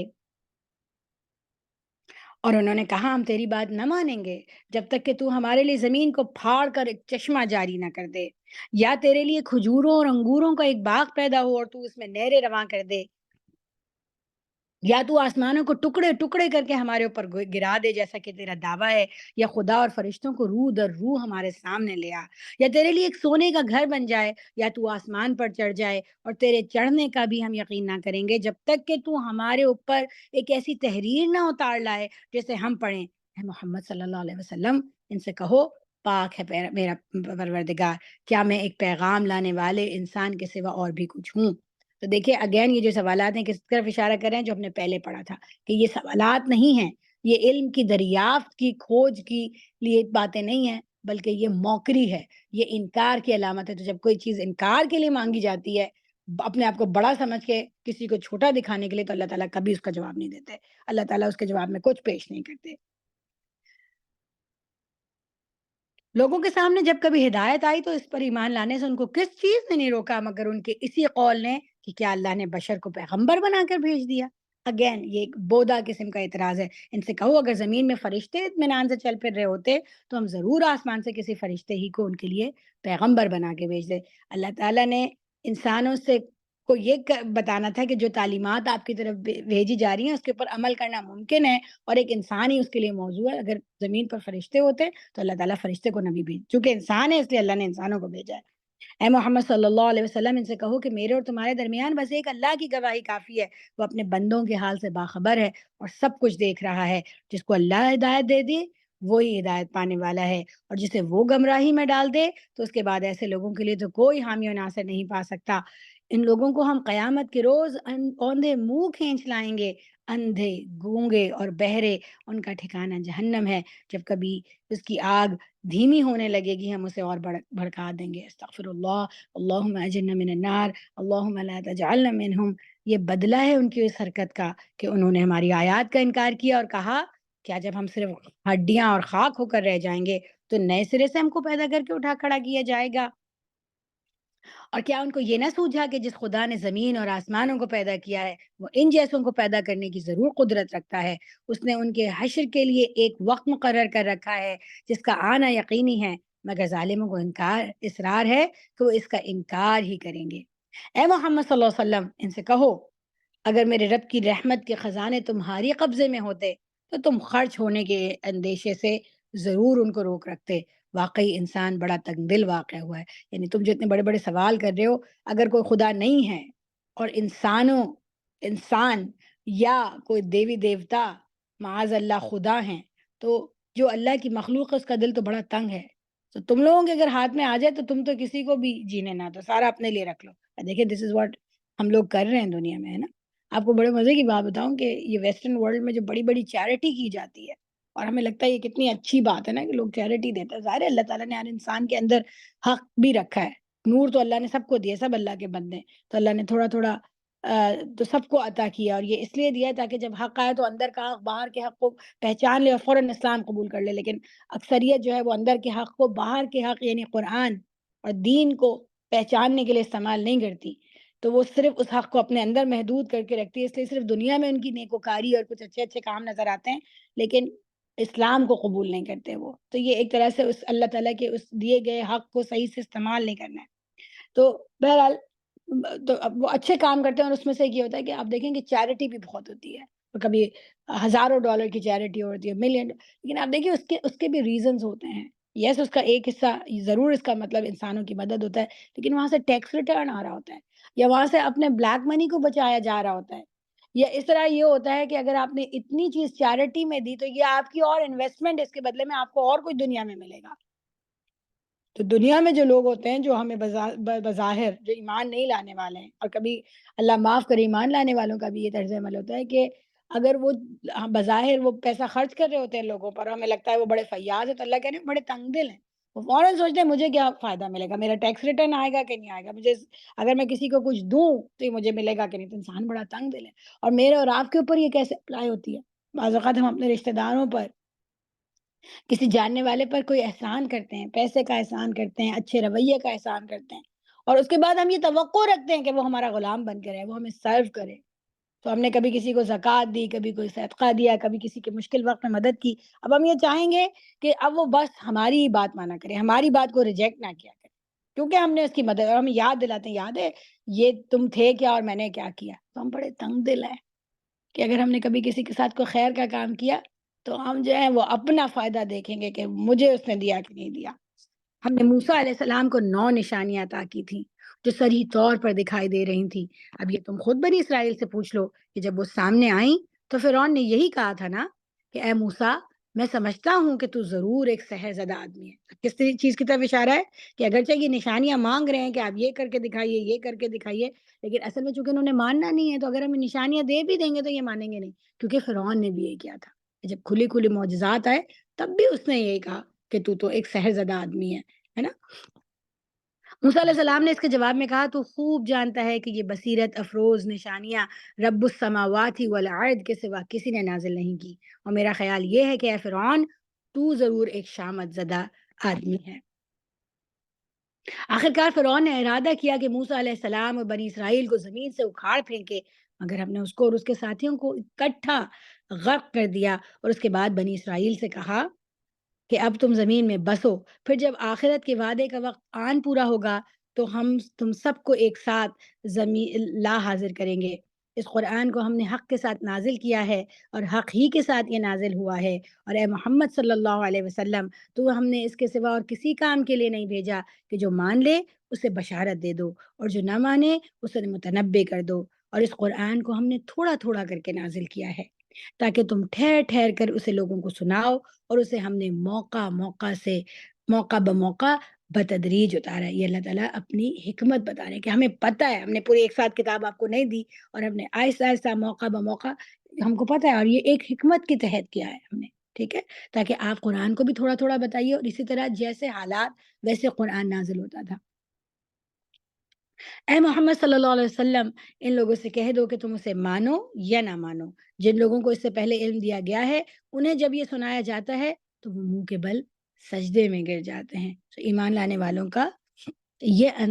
انداز ہے کہ جب وہ سنتے ہیں تو وہ سجدے میں گر جاتے ہیں۔ اب اگر ہم نے یہ آیت عربی میں تلاوت کی ہوتی تو ہم پر بھی سجدہ تلاوت جو ہے وہ واجب ہو جاتا، اور پکار اٹھتے ہیں کہ پاک ہے ہمارا رب، اس کا وعدہ تو پورا ہونا ہی تھا، اور وہ منہ کے بل روتے ہوئے گر جاتے ہیں، اور اسے سن کر ان کا خشوع اور بڑھ جاتا ہے۔ اب یہ بہت ہی پیاری آیت ہے، بہت ہی پیاری آیت ہے، اور یہ ہم اکثر پڑھتے بھی ہیں نا، قُلِ ادْعُوا اللَّهَ أَوِ ادْعُوا الرَّحْمَٰنَ، کہ نبی کریم صلی اللہ علیہ وسلم ان سے کہیے کہ اللہ کہہ کر پکارو یا رحمان کہہ کر پکارو، جس نام سے بھی پکارو گے اس کے لیے سب اچھے نام ہیں۔ فَلَهُ الْأَسْمَاءُ الْحُسْنَىٰ، اللہ کے لیے سارے پیارے پیارے نام ہیں، تو آپ کو الٹے سیدھے نام لینے کی ضرورت ہی نہیں ہے نا، جب اللہ کے اتنے اچھے نام ہیں تو۔ اور پھر اللہ کہہ رہے ہیں کہ اپنی نماز میں نہ بہت زیادہ بلند آواز سے پڑھو اور نہ بہت پست آواز سے، دونوں کے درمیان اوسط درجے کا لہجہ اختیار کرو۔ اب یہاں پر ایک اہم بات ہے، ذرا وقت کی کمی ہے، ورنہ یہ آیت کے اوپر تو بہت زیادہ تشریح ہو سکتی ہے، اور اللہ کے اسماء بتائے جا سکتے ہیں، اور اللہ کے ذاتی نام اور اس کے صفاتی نام، اور وہ کون کون سے ہیں، اور کب اللہ سبحانہ و تعالیٰ کے کس نام کا استحضار جو ہے اور اس کا ذکر جو ہے وہ انسان کو کس مشکل روحانی یا دنیاوی یا ایمانی مصیبت سے نکال سکتا ہے، کب اس کا ایمان بڑھا سکتا ہے۔ یہ بہت ایک پورا باب ہے، سمجھ لیجئے، علم کے باب میں اور ایمان کے باب میں۔ لیکن یہاں پر جو اہم بات ہے، اللہ کہہ رہے ہیں قُلِ ادْعُوا اللَّهَ أَوِ ادْعُوا الرَّحْمَٰنَ، کہ اللہ کو اللہ کہہ کے پکارو، رحمان کہہ کے پکارو۔ تو یہاں پر علماء کہتے ہیں کہ یہ دو جو نام ہیں یہ اللہ کے ذاتی نام ہیں۔ ذات کا مطلب ہے کہ یہ اللہ، یہ اس کے اللہ کے سوا کسی کے نہ ہو سکتے ہیں، نہ اس سے پہلے ہوئے، نہ بعد میں ہوں گے۔ سو دیکھیے، باقی ناموں کے بارے میں کہتے ہیں نا کہ اس کے ساتھ ال ہوتا ہے تو وہ اللہ کا نام ہوتا ہے، اور اگر اس کے بعد وہ انسان کی صفت ہو سکتی ہے، جیسے رحیم اللہ تعالیٰ نے نبی کریم صلی اللہ علیہ وسلم کو بھی کہا ہے۔ اور لیکن اللہ تعالیٰ کون ہے؟ وہ الرحیم ہے۔ تو اللہ تعالیٰ نے چونکہ اپنی صفت رحمت انسانوں کو بھی ودیت کی ہے، یہ اللہ کا کرم ہے، اس نے اپنی روح میں پھونکی ہے، تو اللہ تعالیٰ کی جو صفات ہیں ان کا کچھ پرتو ہم میں بھی موجود ہے اللہ کی گفٹ کے طور پہ، اس لیے ہمارے اندر بھی وہ صفات ہو سکتی ہیں، ہے نا؟ لیکن کچھ نام ایسے ہیں جو بس اللہ کے اپنے ذات کے نام ہے، وہ کسی انسان کا نام نہیں ہو سکتا، اسی لیے اللہ کسی کا نام نہیں ہو سکتا، اور اسی لیے رحمان نام رکھنے سے منع کیا ہے کہ اگر آپ نے نام رکھنا ہے تو آپ عبداللہ رکھیں اور عبد الرحمن رکھیے۔ اور اسی طرح یہ دو جو ہے حدیث میں آتا ہے کہ اللہ کے سب سے محبوب نام ہے عبداللہ اور عبد الرحمن، کیونکہ یہ اللہ کے دو ذاتی ناموں سے ہیں۔ اور پھر اللہ تعالیٰ نماز میں قرأت کا بھی ایک آداب بتا رہے ہیں کہ قرأت کرتے ہوئے، تلاوت کرتے ہوئے نماز میں اپنی آواز کو بالکل ایسا بھی نہیں دبا لیں کہ خود کو بھی آواز نہ آئے اور بہت زیادہ بلند بھی نہ کیجیے، اور کہو تعریف ہے اس خدا کے لیے جس نے نہ کسی کو بیٹا بنایا، نہ کوئی بادشاہی میں اس کا شریک ہے، اور نہ وہ عاجز ہے کہ کوئی اس کا پشتیبان ہو، اور اس کی بڑائی بیان کرو، کمال درجے کی بڑائی، وہ کبرہ تکبیرا، ہے نا؟ سو اللہ سبحانہ و تعالیٰ کی تذکیر کرنا، اس کی تحمید بیان کرنا، اس کی تکبیر بیان، یہ اللہ کو بہت پسند ہے۔ تو دیکھیے جیسے کہ ہم تکبیرات پڑھتے ہیں عید کے موقع پر، تو وہ دیکھیں ہم کیسے اللہ تعالیٰ کی تکبیر بیان کرتے ہیں نا، تو اللہ کو ایسی تکبیر پسند ہے جس میں اللہ کی تکبیر کمال درجے کے طور پہ بتائی گئی ہو۔ جیسے آپ دیکھیے کہ وہ حدیث ہے جو آپ سب کو پتہ ہے لیکن یہاں پہ بڑی ریلیونٹ ہے کہ جب ہم رکوع سے اٹھتے ہیں تو ہم کہتے ہیں سمیع اللہ لمن حمدہ ربنا ولک الحمد، یہ پڑھنی ہوتی ہے، لیکن وہ یاد ہے نا کہ ایک صحابی نے تحمید میں کمال کر دیا، انہوں نے کہا ربنا ولک الحمد حمدا کثیرا طیبا مبارکا فی، سو کیا ان کو انعام ملا کہ فرشتوں کی ایک پوری فوج اس تسبیح کو، اس تحمید کو، اس تکبیر کو وصول کرنے کے لیے لپک پڑی، ہم سب کو پتہ ہے۔ سو اللہ تعالیٰ کی بڑائی، اس کی تکبیر، اس کی تحمید، اس کی تحلیل بہترین انداز میں کرنا، یہ اس کو پسند ہے۔ آج کل تو رمضان کے دن ہے اور یہ آیت کتنی اچھی تذکیر ہے کہ اب ہم جو چلتے پھرتے روٹی بناتے افطار بناتے، جو ہمیں لگتا ہے ٹائم ضائع ہو رہا ہے، وہ عبادت کا ٹائم نہیں ہے، یا ڈرائیو کرتے، ہم اللہ تعالیٰ کے یہ اذکار کریں گے انشاءاللہ۔ اللہ کو یہ بہت پسند ہے۔ اور دیکھیے تکبیر، اللہ اکبر، لا الہ الا اللہ واللہ اکبر وللہ الحمد، یہ ایسی جو تسبیحات ہیں، اذکار ہیں، یہ اللہ کی بڑائی بیان کر لیں گے۔ اب یہاں پر الحمدللہ سورہ اسراء ختم ہو گئی اور اب ہم نیکسٹ سورہ شروع کرتے ہیں۔ اور جو نیکسٹ سورہ ہے وہ تو آپ کی، میری، ہم سب کے دل کی جان ہے اور اس کی بڑی اہمیت ہے۔ اور جیسے یہ بھی آتا ہے کہ یہ دجال کے فتنے سے بچانے کے لیے میں چاہوں گی، میں بالکل کوشش کروں گی کہ میں بہت مختصراً اس کے اوپر بتاؤں، ورنہ اس کے اندر جو واقعات ہیں، اس کے اندر جو حکمت کے موتی ہیں، وہ یقیناً بہت زیادہ تفصیل کے متقاضی ہیں۔ چونکہ ہم رمضان میں دورہ قرآن کر رہے ہیں اور ہمارا مقصد قرآن کو بہت تفصیل سے تو سمجھنا نہیں ہے، بلکہ اس کے تمام مضامین پر جو اللہ نے بتائے شروع سے لے کے آخر تک ایک دفعہ گزرنا ہے، اپنے آپ کو یاد دہانی کرنا ہے، جو کہ نبی کریم صلی اللہ علیہ وسلم کی سنت ہے۔ تو اس لیے ہم اس کے اندر بہت ڈیٹیل سے تدبر نہیں کریں گے، لیکن ہم سب کا دل چاہتا ہے، اور میں آپ کو بھی اس بات کی تاکید کروں گی کہ آپ ضرور اس سورہ کو قرآن کی کلاس میں بھی پڑھیے اور سمجھنے کی کوشش کیجیے، کوئی لیکچر بھی سنیے، اور یقیناً میرے کہے بغیر آپ کا اپنا دل بھی ہوگا۔ اب سورہ کہف جو ہے وہ مکی سورہ ہے، اور سورہ کہف دیکھیے، اگر اس کی تھوڑا سا بڑی کوئکلی، بہت زیادہ ڈیٹیل میں نہیں جائیں گے، بہت کوئکلی دیکھیں گے تو کہف کا مطلب غار ہے نا، الکہف کا مطلب ہے کوئی مخصوص غار، اور کہف کا جو ورڈ ہے وہ کیو سے نکلا ہے۔ سو یا بلکہ کہنا چاہیے کہ کیو کا جو ورڈ ہے وہ کہف سے نکلا ہے۔ سو عربی زبان جو ہے وہ بہت قدیم زبان ہے، اور عربی زبان زندہ زبان ہے، اور جو اللہ نے اس کو زندہ رکھا ہے، اور یہ بہت ساری اور زبانوں کی مادر زبان ہے، اور اس کا مطلب یہ کہ اور زبانوں میں اس کے الفاظ ہیں۔ تو بعض علماء نے اس کے اوپر اشارہ بھی کیا، ہمارے جدید دور کے مفسرین نے، کہ کئی الفاظ ایسے ہیں انگریزی زبان میں جو کہ عربی زبان سے لے گئے، جیسے ارتھ اور ارض دیکھیے، اس طرح ویل اور ویل دیکھیے، ویل اور ویل دیکھیے، اسی طرح کہف اور کیو دیکھیے۔ اچھا، یہ جو میں بالکل کوئکلی بتاؤں گی اس سورہ کا جو شان نزول وہ کس طرح سے ہے، کہ مشرکین مکہ جو ہے نبی کریم صلی اللہ علیہ وسلم کو غلط ثابت کرنے کے لیے، ان کو کسی طرح نیچا دکھانے کے لیے ان کے پاس سوال لے کر آتے جا رہے ہیں نا، وہ ہم نے پچھلی سورہ میں بھی دیکھا۔ تو یہاں پر اب وہ جاتے ہیں کہ ان کے پاس وہ خود تو امی تھے، وہ خود تو پڑھے لکھے نہیں تھے، ان کے پاس کتابیں نہیں تھیں، ان کے پاس اسکالرز نہیں تھے، مشرکین مکہ عربوں کے اپنے پاس، لیکن ان کے ساتھ عیسائی اور یہودیوں سے ان کا رابطہ تھا، جو اپنے آپ کو اہل کتاب کہتے تھے، پیپل آف دا بک کہتے تھے، ان میں اسکالرز بھی ہوتے تھے، اور ان کو ظاہر ہے کہ ان کو اس وجہ سے ہسٹری کا بھی علم تھا۔ ان کی کتاب کے اندر آپ کو پتہ ہے کہ جب آپ بائبل کو دیکھیے، آپ تورا کو دیکھیے، اسی طرح بائبل کو خاص طور پر اس میں ایک اولڈ ٹیسٹمنٹ ہے اور ایک اس میں نیو ٹیسٹمنٹ ہے، عہد نامہ عتیق اور عہد نامہ جدید۔ سو جو اولڈ ٹیسٹمنٹ ہے اس کے اندر وہ جو انبیاء کے، پرانے انبیاء کے واقعات ہیں، اور پھر نیو ٹیسٹمنٹ میں حضرت عیسیٰ علیہ السلام اور اس کے بعد کا تذکرہ ہے۔ تو اس طرح اس میں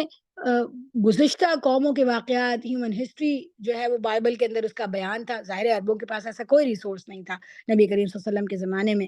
اور اسی طرح ان کے پاس نہ کوئی اسکالرس تھے، نہ ان کے اندر کوئی فقیہ ہوتے تھے۔ سو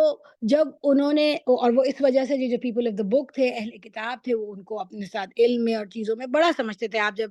سیرت طیبہ پڑھیں گے تو آپ کو پتہ چلے گا کہ اسی وجہ سے مدینے میں یہود کو غلبہ حاصل ہونے کی جو ایک دو چار وجوہات تھیں، ان میں سے ایک وجہ یہ بھی تھی کہ وہ لوگ اسکالرز ہوتے تھے، ان کے پاس فقیہ بھی ہوتے تھے، ان کے پاس ہسٹری کا علم تھا، تو وہ عرب ان سے مروب رہتے تھے۔ تو اسی طرح میں بالکل مختصراً کوئکلی اس میں یہ ہے کہ یہ پوچھتے تھے کہ ہمیں بتائیے کہ ہم کیا کریں، ان کو کسی طرح نیچا دکھائیں، کوئی ایسا علم والا ہمیں سوال بتائیے۔ اور اس کا دوسرا یہ ہے کہ یہ چونکہ یہ جو سورہ ہے یہ اس وقت نازل ہوئی ہے جبکہ جو مکی دور ہے اس کا آخر آگ لگا ہے، نبی کریم صلی اللہ علیہ وسلم کو دعوت دیتے ایک ایسی مدت گزر چکی ہے مکہ میں کہ ان کی جو دعوت ہے وہ مکہ کی باؤنڈریز، اس کی حدود سے نکل کے ارد گرد پہنچ رہی ہے۔ تو جو اہل کتاب ہے ان کے کان کھڑے ہو گئے کہ یہ کون آ گیا ہے جو کہ ان باتوں کا بتا رہا ہے جو کہ ہمیں پتا تھا، ان کو ہمیں صرف، اور اس شخص کے پاس کوئی اور ریسورس نہیں ہے۔ اور چونکہ چاہے وہ یہود ہوں چاہے وہ نصارہ ہوں، ان کو ایک آخری نبی کی آمد کا انتظار ہے، اس لیے بھی ان کے کان کھڑے ہو گئے ہیں۔ لیکن چونکہ ابھی ان کے دل میں کجی ہے، چونکہ وہ ابھی سسپیشس ہیں، اس لیے وہ خود سامنے نہیں آ رہے۔ سو یہ ہے کہ مشرکین نے ان سے مدد مانگی اور انہوں نے ان کو یہ سوال بتائے، یا وہ خود آؤٹ آف کیوریوسٹی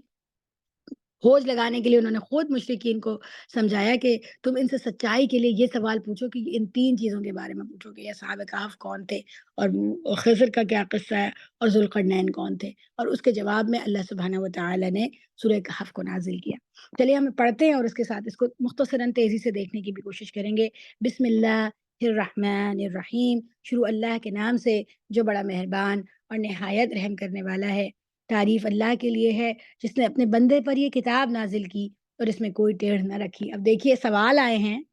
اور جب جواب دے رہے ہیں تو جواب کی ابتدا کہاں سے ہے؟ تعریف تو کس کے لیے؟ اللہ کے لیے۔ تو یہ کتاب، یہ علم، یہ تو اللہ کی طرف سے واقعی میں نبی کریم صلی اللہ علیہ وسلم کے پاس کوئی اور ریسورس نہیں، واقعی نبی کریم صلی اللہ علیہ وسلم کسی اور سے نہیں سیکھ رہے، واقعی نبی کریم صلی اللہ علیہ وسلم کو یہ تعلیمات کسی نے دی، مگر یہ تو من جانب اللہ ہے، اللہ کی طرف سے آئی ہے۔ دیکھیے کتنی خوبصورتی سے، کتنی حکمت سے، کتنے آرٹسٹک طریقے سے اور کتنے عقل اور جذبات کو متاثر کرنے والے طریقے سے اللہ سبحانہ وتعالیٰ بیان کرتے ہیں۔ سبحان اللہ، الحمدللہ ثم الحمدللہ، یہ ہے قرآن کریم کی پاور کہ اگر آپ سوال دیکھیے اور جواب کا انداز دیکھیے تو آپ جو ہے نا سبحان اللہ، اللہ اکبر کہہ اٹھیں گے۔ سو تعریف اللہ کے لیے، الحمدللہ الذی انزل علی عبدہ الکتاب، ہے نا، کہ تمام تعریف تو اس رب کے لیے ہے، اللہ کے لیے جس نے اپنے بندے پر یہ کتاب نازل کی اور اس میں کوئی ٹیڑھ نہ رکھی۔ ٹھیک ٹھیک سیدھی بات کہنے والی کتاب، تاکہ وہ لوگوں کو خدا کے سخت عذاب سے خبردار کر دے اور ایمان لا کر نیک عمل کرنے والوں کو خوشخبری دے دے کہ ان کے لیے اچھا اجر ہے جس میں وہ ہمیشہ رہیں گے، اور ان لوگوں کو ڈرا دے جو کہتے ہیں کہ اللہ نے کسی کو بیٹا بنایا، کیونکہ اب یہ سوال جن کی طرف سے آیا ہے، نصارہ کی طرف سے آیا ہے، اگرچہ وہ خود سامنے نہیں آئے لیکن اللہ کو تو پتہ ہے نا کہ سوال کہاں سے آیا ہے۔ سو اللہ سبحانہ وتعالیٰ کیسی خوبصورتی سے اشارہ کر دیتے ہیں کہ وی نو یہ کس کی طرف سے آیا ہے۔ اور دیکھیے اللہ تعالیٰ کہہ رہے ہیں کہ یہاں ہمارا مقصد کھیل کھیلنا نہیں ہے کہ تم نے ریڈلز پوچھی ہیں، تم نے آگے کوئی ایسی پہلیاں پوچھی اور we are playing with each other, یا یہ کہانیاں سنانا ہمارا مقصود نہیں ہے، بلکہ قرآن کریم میں یہ واقعات اور گزشتہ دور کے یہ واقعات بتانے کا اصل مقصد کیا ہے؟ تذکیر ہے، دعوت ہے، تبشیر ہے، اور یعنی یہ مشکل الفاظ استعمال کر لیے میرا مطلب ہے کہ لوگوں کو دعوت دینا ہے، ان کو خوشخبری دینا ہے اور ان کو ڈرانا ہے اور ان کو عمل پر آمادہ کرنا ہے۔ سو یہ اللہ سبحانہ وتعالیٰ کہتے ہیں، سوال کے جواب تو ہم آپ کو دیتے ہیں لیکن پہلے اللہ تعالیٰ اس طرح سے تمہید باندھتے ہیں which is very very powerful، اور ان لوگوں کو ڈرا دے جو کہتے ہیں کہ اللہ نے کسی کو بیٹا بنایا ہے، اس بات کا نہ انہیں کوئی علم ہے اور نہ ان کے باپ دادا کو تھا، بڑی بات ہے جو ان کے منہ سے نکلتی ہے، وہ محض جھوٹ بکتے ہیں۔ یعنی مسیح علیہ السلام کو اللہ تعالیٰ کا بیٹا بنانا، اللہ تعالیٰ نے اس کو بہت بڑا جھوٹ کہا ہے، اور دیکھیے نا کہ اس سے باپ دادا کو بھی نہیں تھا، یہ تو ایسا چھوٹا آئیڈیا جو اس سے پہلے کسی کو آیا ہی نہیں، ہے نا؟ تو تم ورنہ تو تم اکثر کہہ دیتے ہو کہ ہمارے باپ دادا کو پایا، یہ آئیڈیا تو تمہارے باپ دادا کو بھی نہیں آیا جو تمہارے دماغ میں آ گیا۔ اچھا تو ہے محمد صلی اللہ علیہ وسلم، اب یہ جو آیت ہے یہ ایسی خوبصورت آیت ہے، اتنی پیاری آیت ہے، قرآن کی بہت پیاری آیات میں سے، فَلَعَلَّكَ بَاخِعٌ نَفْسَكَ عَلَىٰ آثَارِهِمْ إِن لَّمْ يُؤْمِنُوا بِهَٰذَا الْحَدِيثِ أَسَفَا ہے نبی کریم صلی اللہ علیہ وسلم، شاید آپ تو ان کے پیچھے غم کے مارے اپنی جان ہی کھو دیں گے اگر یہ اس تعلیم پر ایمان نہ لائے۔ یہ نبی کریم صلی اللہ علیہ وسلم کو تسلی تو ہے، مگر یہ نبی کریم صلی اللہ علیہ وسلم کی حمد، ان کی تعریف بھی ہے، اور یہ ہمارے سامنے جو 1400-1500 سال بعد جنہوں نے نبی کریم صلی اللہ علیہ وسلم کو نہیں دیکھا، یہ ایک آیت وہ نقشہ کھینچ کے رکھ دیتی ہے کہ نبی کریم صلی اللہ علیہ وسلم کا اخلاص، ان کی محبت، ان کی محنت۔ میں اور آپ بھی دعوت کا کام کرتے ہیں، میں اور آپ بھی لوگوں کو بلاتے ہیں، ہم سمجھتے ہی ہیں، ابھی میں قرآن کی آپ کو ساتھ بیٹھ کے پڑھ رہی ہوں اور ہم درس دینے بھی جاتے ہیں، لوگوں کو اچھا بھی کہتے ہیں، لیکن ہم اس طرح تو نہیں کرتے کہ جیسے ہم اپنی جان کو ہلاک کر دیں اس لیے کہ لوگ ہماری بات سن بھی لیں۔ ہمیں تو کبھی نخوت بھی آ جاتی ہے، ہم تو کبھی تھک بھی جاتے ہیں، ہم تو کبھی چڑھ بھی جاتے ہیں، ہم کہتے ہیں نہیں نہیں سنیں گے لوگ، ہمیں لوگوں سے اتنی محبت بھی نہیں ہوتی ہے، لوگ غلط کرتے ہیں تو ہم کہتے ہیں اچھا ہوا انہوں نے ایسا کیا، اب ان کو اس کی سزا ملے گی۔ ہم ان کے لیے کھپتے نہیں ہیں، ہم ان کو یہ دعوت پہنچانے کے لیے راتوں کو نہیں جاگتے اور دعائیں نہیں کرتے، ہم اس دعوت کو لوگوں تک پہنچانے کے لیے اپنے آپ کو مشقت میں نہیں ڈالتے، اپنے کھانے کو، اپنے پینے کو، اپنی نیند کو، اپنی مصروفیات کو مشقت میں نہیں ڈالتے، ہم نے اپنے پیسے نہیں کو مشکل میں نہیں ڈالا، ہم نے اپنے کاروبار کو مشکل میں نہیں ڈالا، ہم نے اپنے بچوں کو تکلیفیں نہیں اٹھوائی اللہ کے راستے کی دعوت پہ، لیکن نبی کریم صلی اللہ علیہ وسلم نے یہ سب کچھ کیا ہے۔ فَلَعَلَّكَ بَاخِعٌ نَفْسَكَ، اور یہ ایک جگہ نہیں، اللہ تعالیٰ قرآن میں کئی جگہ نبی کریم صلی اللہ علیہ وسلم کو تسلی نہیں دے رہے، بلکہ ہمیں بھی بتا رہے ہیں کہ نبی کریم صلی اللہ علیہ وسلم کی دیکھیے اولاد اللہ سبحانہ و تعالیٰ کی راہ میں، نبی کریم صلی اللہ علیہ وسلم ان کی بچیاں بھی دیکھیے اللہ نبی صلی اللہ علیہ وسلم ہجرت کر کے چلے جاتے ہیں، اپنا سارا مال، اپنا سارا کریئر، اپنی نیندیں، رات کی نیندیں ختم ہوئی، راتوں کو کھڑے ہوئے اللہ سے استعانت طلب کریں اس مشن کے لیے، دعوت کو پھیلانے کے مشن کے لیے، ہماری ہدایت کی دعاؤں کے لیے اپنا کھانا پینا کم کر دیا۔ حضرت عائشہ صدیقہ رضی اللہ تعالیٰ نے فرماتی ہے کہ 3 دن ایسے گزر جاتے تھے کہ ہمارے گھر میں چولہا نہیں جلتا تھا، ہے نا، سارا مال لگا دیا۔ طائف اس حال میں پہنچتے ہیں کہ سواری کا ایک گدھا بھی نہیں ہے، تو وہ مذاق اڑاتے ہیں کہ یہ اللہ کا نبی ہے کہ اس کے پاس سواری کے لیے گدھا تک نہیں ہے۔ تو سب کچھ فَلَعَلَّكَ بَاخِعٌ نَفْسَكَ، اپنی جان کو ہلاک کر دی۔ یہ ہے داعی کا مجسم کمال، اپنا بیسٹ، اس سے اوپر کا کوئی درجہ ہو ہی نہیں سکتا۔ اور ہمارے لیے کیا ہے؟ اگرچہ اس سے کوئی درجہ نہیں، اگرچہ اس تک پہنچنا ناممکن ہے، مگر اللہ نے قرآن میں خود فرمایا، تفسیر قرآن بالقرآن، خود اللہ نے فرمایا کہ وہ آپ کے لیے رول ماڈل ہیں۔ لَقَدْ كَانَ لَكُمْ فِي رَسُولِ اللَّهِ أُسْوَةٌ حَسَنَةٌ، ان کی زندگی، ان کا مشن، ان کی مصروفیات، ان کی عادات حسنہ، ان کے خصائل، وہ آپ کے لیے لائق نمونہ ہے، اور آپ نے ان کو فالو کرنا ہے، اگرچہ کہ اس کمال تک پہنچنا ممکن نہیں ہے۔ تو لوگوں کی فلاح کے لیے، لوگوں تک دعوت پہنچانے کے لیے، اللہ کے اس مشن کے لیے کھپنا، یہ بھی نبی کریم صلی اللہ علیہ وسلم کی ایک ذات ہے جو ہمارے لیے رول ماڈل، جس میں ہمیں کام کرنا ہے، اور آئی ڈونٹ نو ہم کتنا کرتے ہیں۔ واقعہ یہ ہے کہ یہ جو کچھ سر و سامان بھی زمین پر ہے، اس کو ہم نے زمین کی زینت بنایا ہے تاکہ ان لوگوں کو آزمائیں کہ ان میں کون بہتر عمل کرنے والا ہے۔ آخرکار اس سب کو ہم ایک چٹیل میدان بنا دینے والے ہیں، یعنی جس چیز کو آپ بڑا اچھا سمجھ رہے ہیں اور اس کی وجہ سے دین کا کام نہیں کر رہے اور اللہ کی بات نہیں مان رہے، ایک دن میں یہ سب ختم ہو جائے گا۔ کیا تم سمجھتے ہو کہ غار اور کتبے والے ہماری کوئی بڑی نشانیوں میں سے تھے؟ جب وہ چند نوجوان غار میں پناہ گزین ہوئے اور انہوں نے کہا، اے پروردگار، ہم کو اپنی رحمت خاص سے نواز اور ہمارا معاملہ درست کر دے، تو ہم نے انہیں اسی غار میں تھپک کر سالہ سال کے لیے گہری نیند سلا دیا۔ پھر ہم نے انہیں اٹھایا تاکہ دیکھیں کہ ان کے 2 گروہوں میں سے کون اپنی مدت قیام کا ٹھیک ٹھیک شمار کرتا ہے۔ یہاں پر جو ہے تھوڑا سا کوئی ایک ریویو دے دیتی ہوں کہ علماء یہ بتاتے ہیں کہ یہ حضرت عیسیٰ علیہ السلام کے بالکل ابتدائی ماننے والوں میں سے کچھ لوگ تھے جو نوجوان تھے۔ آپ کو پتہ ہے کہ عیسیٰ علیہ السلام جس زمانے میں آئے ہیں اس وقت فلسطین اور اس کے جو ارد گرد کے علاقے تھے جہاں پہ حضرت عیسیٰ علیہ السلام کا ظہور ہوا، ان کی بعثت ہوئی، وہاں پر یونانیوں کی حکومت تھی، وہ پاور میں تھے اور ظاہر ہے کہ وہ مشرک تھے، اور ان کے ساتھ یہود تھے جو کہ جن کی حکومت نہیں تھی لیکن وہ علم کے حوالے سے اور یہ سب جانے جاتے تھے۔ تو جو عیسیٰ علیہ السلام جب آئے تو یہود نے ان کا انکار کر دیا تھا نا، اور اسی طرح جو یونانی تھے وہ تو تھے ہی مشرک۔ تو اس طرح جو غلبہ حاصل تھا، اور عیسیٰ علیہ السلام کو ماننے والے کون ہوئے؟ مسلمان ہوئے۔ سو اصل میں جب نبی آتا ہے اور جو نبی کی تعلیمات کو مان لیتا ہے وہ مسلمان ہوتا ہے۔ تو جو مسلمان تھے وہ یہود بھی نہیں ہوئے کیونکہ انہوں نے انکار کر دیا عیسیٰ علیہ السلام کا اور ان کی تعلیمات کا، اور جو یونانی تھے وہ تو تھے ہی کافر، ہے نا۔ تو اس طرح جو غلبہ تھا وہ اس وقت نہ ماننے والوں کا حاصل تھا، چاہے وہ اہل کتاب ہو یہود کے نام پر، چاہے وہ یونانی ہو، مشرک ہوں۔ تو یہ، اور عیسیٰ علیہ السلام کے جو ماننے والے تھے وہ حواری تھے، وہ بہت چند اور تھوڑے تھے۔ اچھا، ہمیں سرکمسٹانسز بھی پتہ ہے کہ جن سرکمسٹانسز میں اللہ تعالیٰ نے عیسیٰ علیہ السلام کو اپنے پاس بلا لیا، اوپر اٹھا لیا، وہ قتل نہیں ہوئے، وہ صلیب پر نہیں چلائے گئے، اللہ نے اٹھا لیا، لیکن دنیا کے اعتبار سے اگر دیکھیں تو اس سے ایک اندازہ ہو جاتا ہے حضرت عیسیٰ علیہ السلام کے جو اٹھائے جانے کے واقعات ہیں، اس سے اب اندازہ ہوتا ہے کہ اس وقت ان کے ماننے والوں کے لیے مشکل وقت ہوگا نا، کہ جو تعلیم لے کر آیا، جو نبی ہے، اسی کو یا تو قتل کر دیا جائے یا اٹھا لیا جائے، ہے نا، تو جو کہ بنی اسرائیل جو ہیں وہ اپنے انبیاء کے ساتھ کر رہے تھے، تو اس سے اندازہ لگایا جا سکتا ہے کہ جو ایمان لانے والے ہیں وہ بہت کم ہیں۔ سو اسکالرز اس طرف پوائنٹ آؤٹ کرتے ہیں، اس کا اشارہ یہ بتاتے ہیں کہ یہ جو ہیں عیسیٰ علیہ السلام کے ماننے والے یعنی مسلمان تھے۔ عیسیٰ علیہ السلام کے ماننے والوں کہنے کا مطلب وہ عیسائی نہیں ہے بلکہ مسلمان ہیں، اور یہ توحید کو ماننے والے تھے، لیکن اس وقت حالات جو تھے، جیسے عیسیٰ علیہ السلام کے امیڈیٹ بعد کے واقعات تھے، اس وقت جو حالات تھے وہ سازگار نہیں تھے، کیونکہ جو زمین پر غلبہ تھا، اقتدار تھا، وہ نہ ماننے والوں کو حاصل تھا۔ یہاں تک کہ جو یہود ہیں اور جو کہ اہل کتاب ہیں، وہ بھی جب خود نبی کو قتل کرنے کے در پہ ہو گئے کہ انہوں نے یحییٰ علیہ السلام کو قتل کروایا، اور اس کے بعد یہ عیسیٰ علیہ السلام کی جان کے در پہ تھے اور اپنے تئیں تو انہوں نے ان کو مصلوب کر دیا، وہ تو اللہ نے اٹھا لیا، تو اس سے اندازہ لگا لیجیے کہ ان کے پیروکاروں کے لیے، مسلمانوں کے لیے زمین کتنی مشکل ہوگی، ٹھیک ہے؟ تو یہ ذرا سا، اور دیکھیے چونکہ سوال عیسائیوں کی طرف سے آیا تو اللہ تعالیٰ ان کو ان کی ہسٹری بھی بتا رہے ہیں بڑے پیار سے۔ ایک بچہ ناراض ہے اور وہاں کھڑا ہوا کہہ رہا ہے کہ تم جا کے مما سے پوچھ کے آؤ، تو مما جو ہیں وہ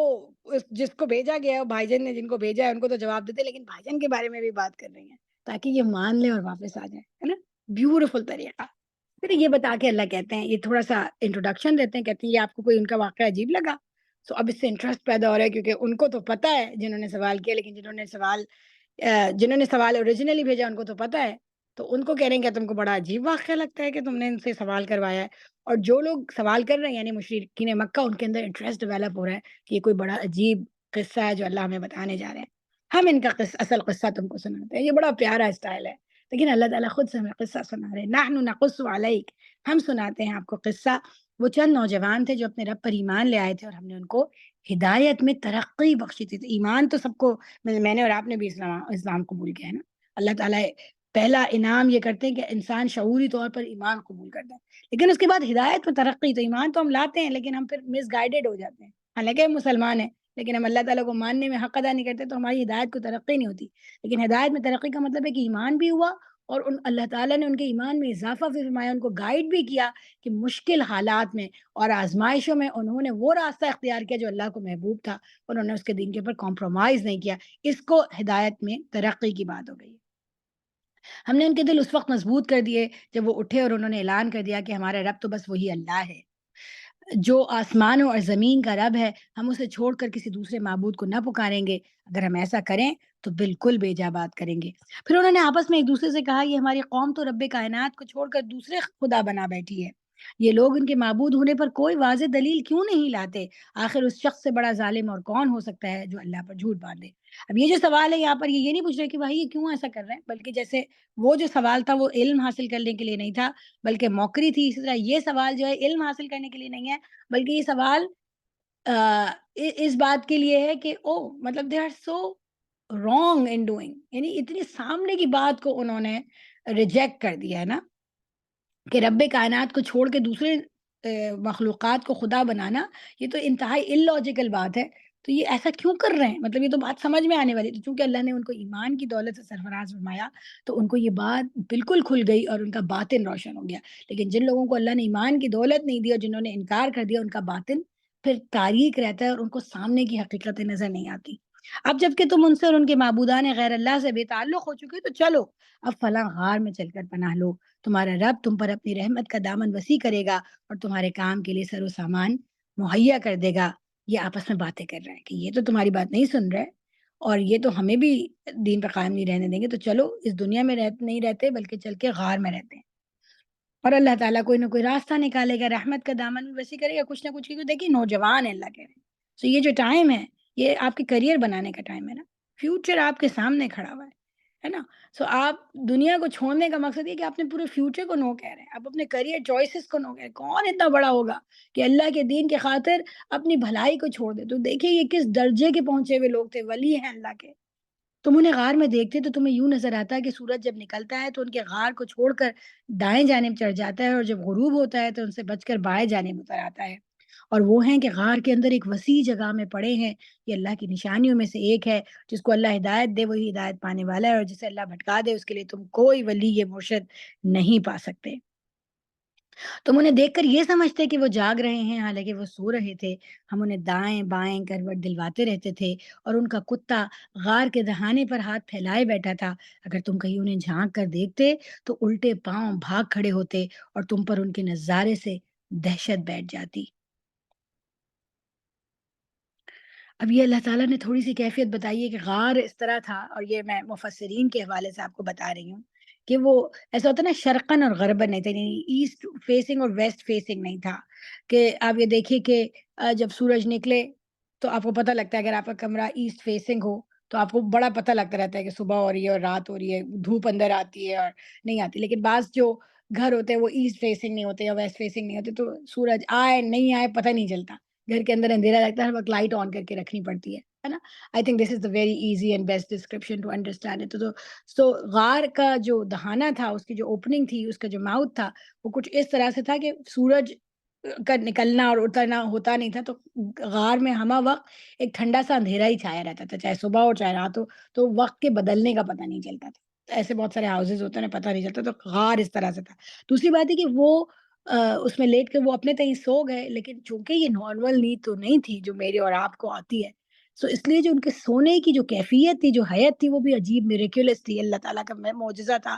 کہ تم لوگ دیکھتے تو وہ بیٹھے ہوئے تھے اصل میں، ایسے جیسے لوگ بیٹھے ہوئے، ان کی آنکھیں کھلی ہیں، وہ آپس میں باتیں کر رہے ہیں، لیکن دیکھیے نا جیسے وہ فریز ان ٹائم ہو گئے. This is something coming from my own imagination, کیونکہ اللہ کہہ رہے ہیں کہ تم انہیں دیکھتے تو تم سمجھتے کہ وہ جاگ رہے ہیں، اس کا مطلب ان کی آنکھیں کھلی ہوئی تھی، اس کا مطلب ہے وہ لیٹے ہوئے نہیں تھے، اس کا مطلب ہے وہ بیٹھے ہوتے تھے یا کسی نیم دراز تھے. تو اگر کوئی اندر آ جاتا تو اس کو ایسا لگتا ہے کہ کچھ لوگ باتیں کرتے کرتے ٹائم میں فریز ہو گئے. سبحان اللہ، سبحان اللہ. لیکن اصل میں وہ سو رہے تھے کیونکہ ان کی آنکھیں اگرچہ کھلی ہوئی تھیں لیکن وہ تو نیند میں تھے، ہے نا؟ سو ایک میریکولس اور ایک پراسرار ایک چیز ہے، اور ایک بہت ہی اللہ کہہ رہے ہیں اللہ نے کوئی ایسا روگ طاری کر رکھا تھا کہ اگر تم اندر جاتے اور دیکھتے کہ کچھ لوگ ہیں ینگ نوجوان اور ایسے بیٹھے ہوئے اور ایک دوسرے کو گھور رہے ہیں اور پلک نہیں جھپک رہے، تو لوگ ڈر کے بھاگ جاتے ہیں وہاں سے. تو اللہ نے ایسی ہیبت طاری کر دی اور ان کا کتا باہر بیٹھ گیا تھا، اور اللہ نے اس کو پر بھی ایسی نیند طاری کر دی. تو کہنے والے کہتے ہیں اور مفسرین کہتے ہیں کہ جو حق والے لوگ ہوتے ہیں، جو اللہ کے ولی ہوتے ہیں، جو اللہ کے دین پر عمل کرتے ہیں، جو اللہ کے دین کے لیے قربانیاں دیتے ہیں، ان کا ساتھ اگر کتا بھی دے گا تو اس کا نام امر ہو جاتا ہے، اور اللہ تعالیٰ اس کا بھی نام قرآن میں دیتا ہے. تو اپنے آپ کو ان لوگوں سے باندھ کے رکھنا چاہیے جو اللہ کو یاد کرتے ہیں، اس کی تعلیمات پر عمل کرتے ہیں، اس کی خاطر قربانیاں دیتے ہیں. اپنے آپ کو ان لوگوں کے ساتھ باندھ کے رکھنا چاہیے. اگر ان سے باندھیں گے تو کتا بھی ہوگا تو اس کا نام قرآن میں آئے گا، اور اللہ تعالیٰ اس کو بھی اس معجزے کا حصہ بنا دے گا. اور اگر آپ برے لوگوں کے ساتھ رہیں گے تو آپ ان کا حصہ بن جائیں گے. اور اسی عجیب کرشمے سے ہم نے انہیں اٹھا بٹھایا تاکہ ذرا آپس میں پوچھ گچھ کریں. ان میں سے ایک نے پوچھا، کہو کتنی دیر اس حال میں رہے؟ دوسرے نے کہا، شاید دن بھر یا اس سے کچھ کم رہے ہوں گے. پھر وہ بولے، اللہ ہی بہتر جانتا ہے کہ ہمارا کتنا وقت اس حال میں گزرا، کیونکہ ان کو تو پتہ ہی نہیں چلا سورج آنے جانے کا، کیا وہ تو سوتے رہے. چلو اب اپنے میں سے کسی ایک کو چاندی کا یہ سکہ دے کر شہر بھیجے اور وہ دیکھے کہ سب سے اچھا کھانا کہاں ملتا ہے. وہاں سے وہ کچھ کھانے کے لیے لائے، اور چاہیے کہ ذرا ہوشیاری سے کام لے، ایسا نہ ہو کہ کسی کو ہمارے یہاں ہونے سے خبردار کر بیٹھے. ان کے تو وہم و گمان میں بھی نہیں ہے کہ وہ کتنے برس ہوتے رہے. اگر کہیں ان لوگوں کا ہاتھ ہم پر پڑ گیا تو بس سنسار ہی کر ڈالیں گے، یا پھر زبردستی ہمیں اپنی ملت میں واپس لے جائیں گے. ایسا ہوا تو ہم کبھی فلاح نہ پا سکیں گے. تو صرف موت کا ڈر نہیں ہے بلکہ کفر کی طرف پھیر لیا جانا. تو نبی کریم صلی اللہ علیہ وسلم کی حدیث ہے نا کہ وہ ایمان لانے والا ہے کہ جس کو قرآ ایمان لانے کے بعد کفر کی طرف پلٹنا ایسا ہی شاخ ہو جیسے ہاتھ میں انگارہ لینے کے. تو یہ ایمان کی علامت ہے کہ اگر آپ نے کوئی کام چھوڑ دیا تھا، شرک چھوڑ دیا تھا، اس کو چھوڑا تھا، تو اب آپ یہ سوچ بھی کہ میں جو ہوں دوبارہ اس کی طرف چلے جاؤں، یہ میرے لیے قابل برداشت نہیں ہے.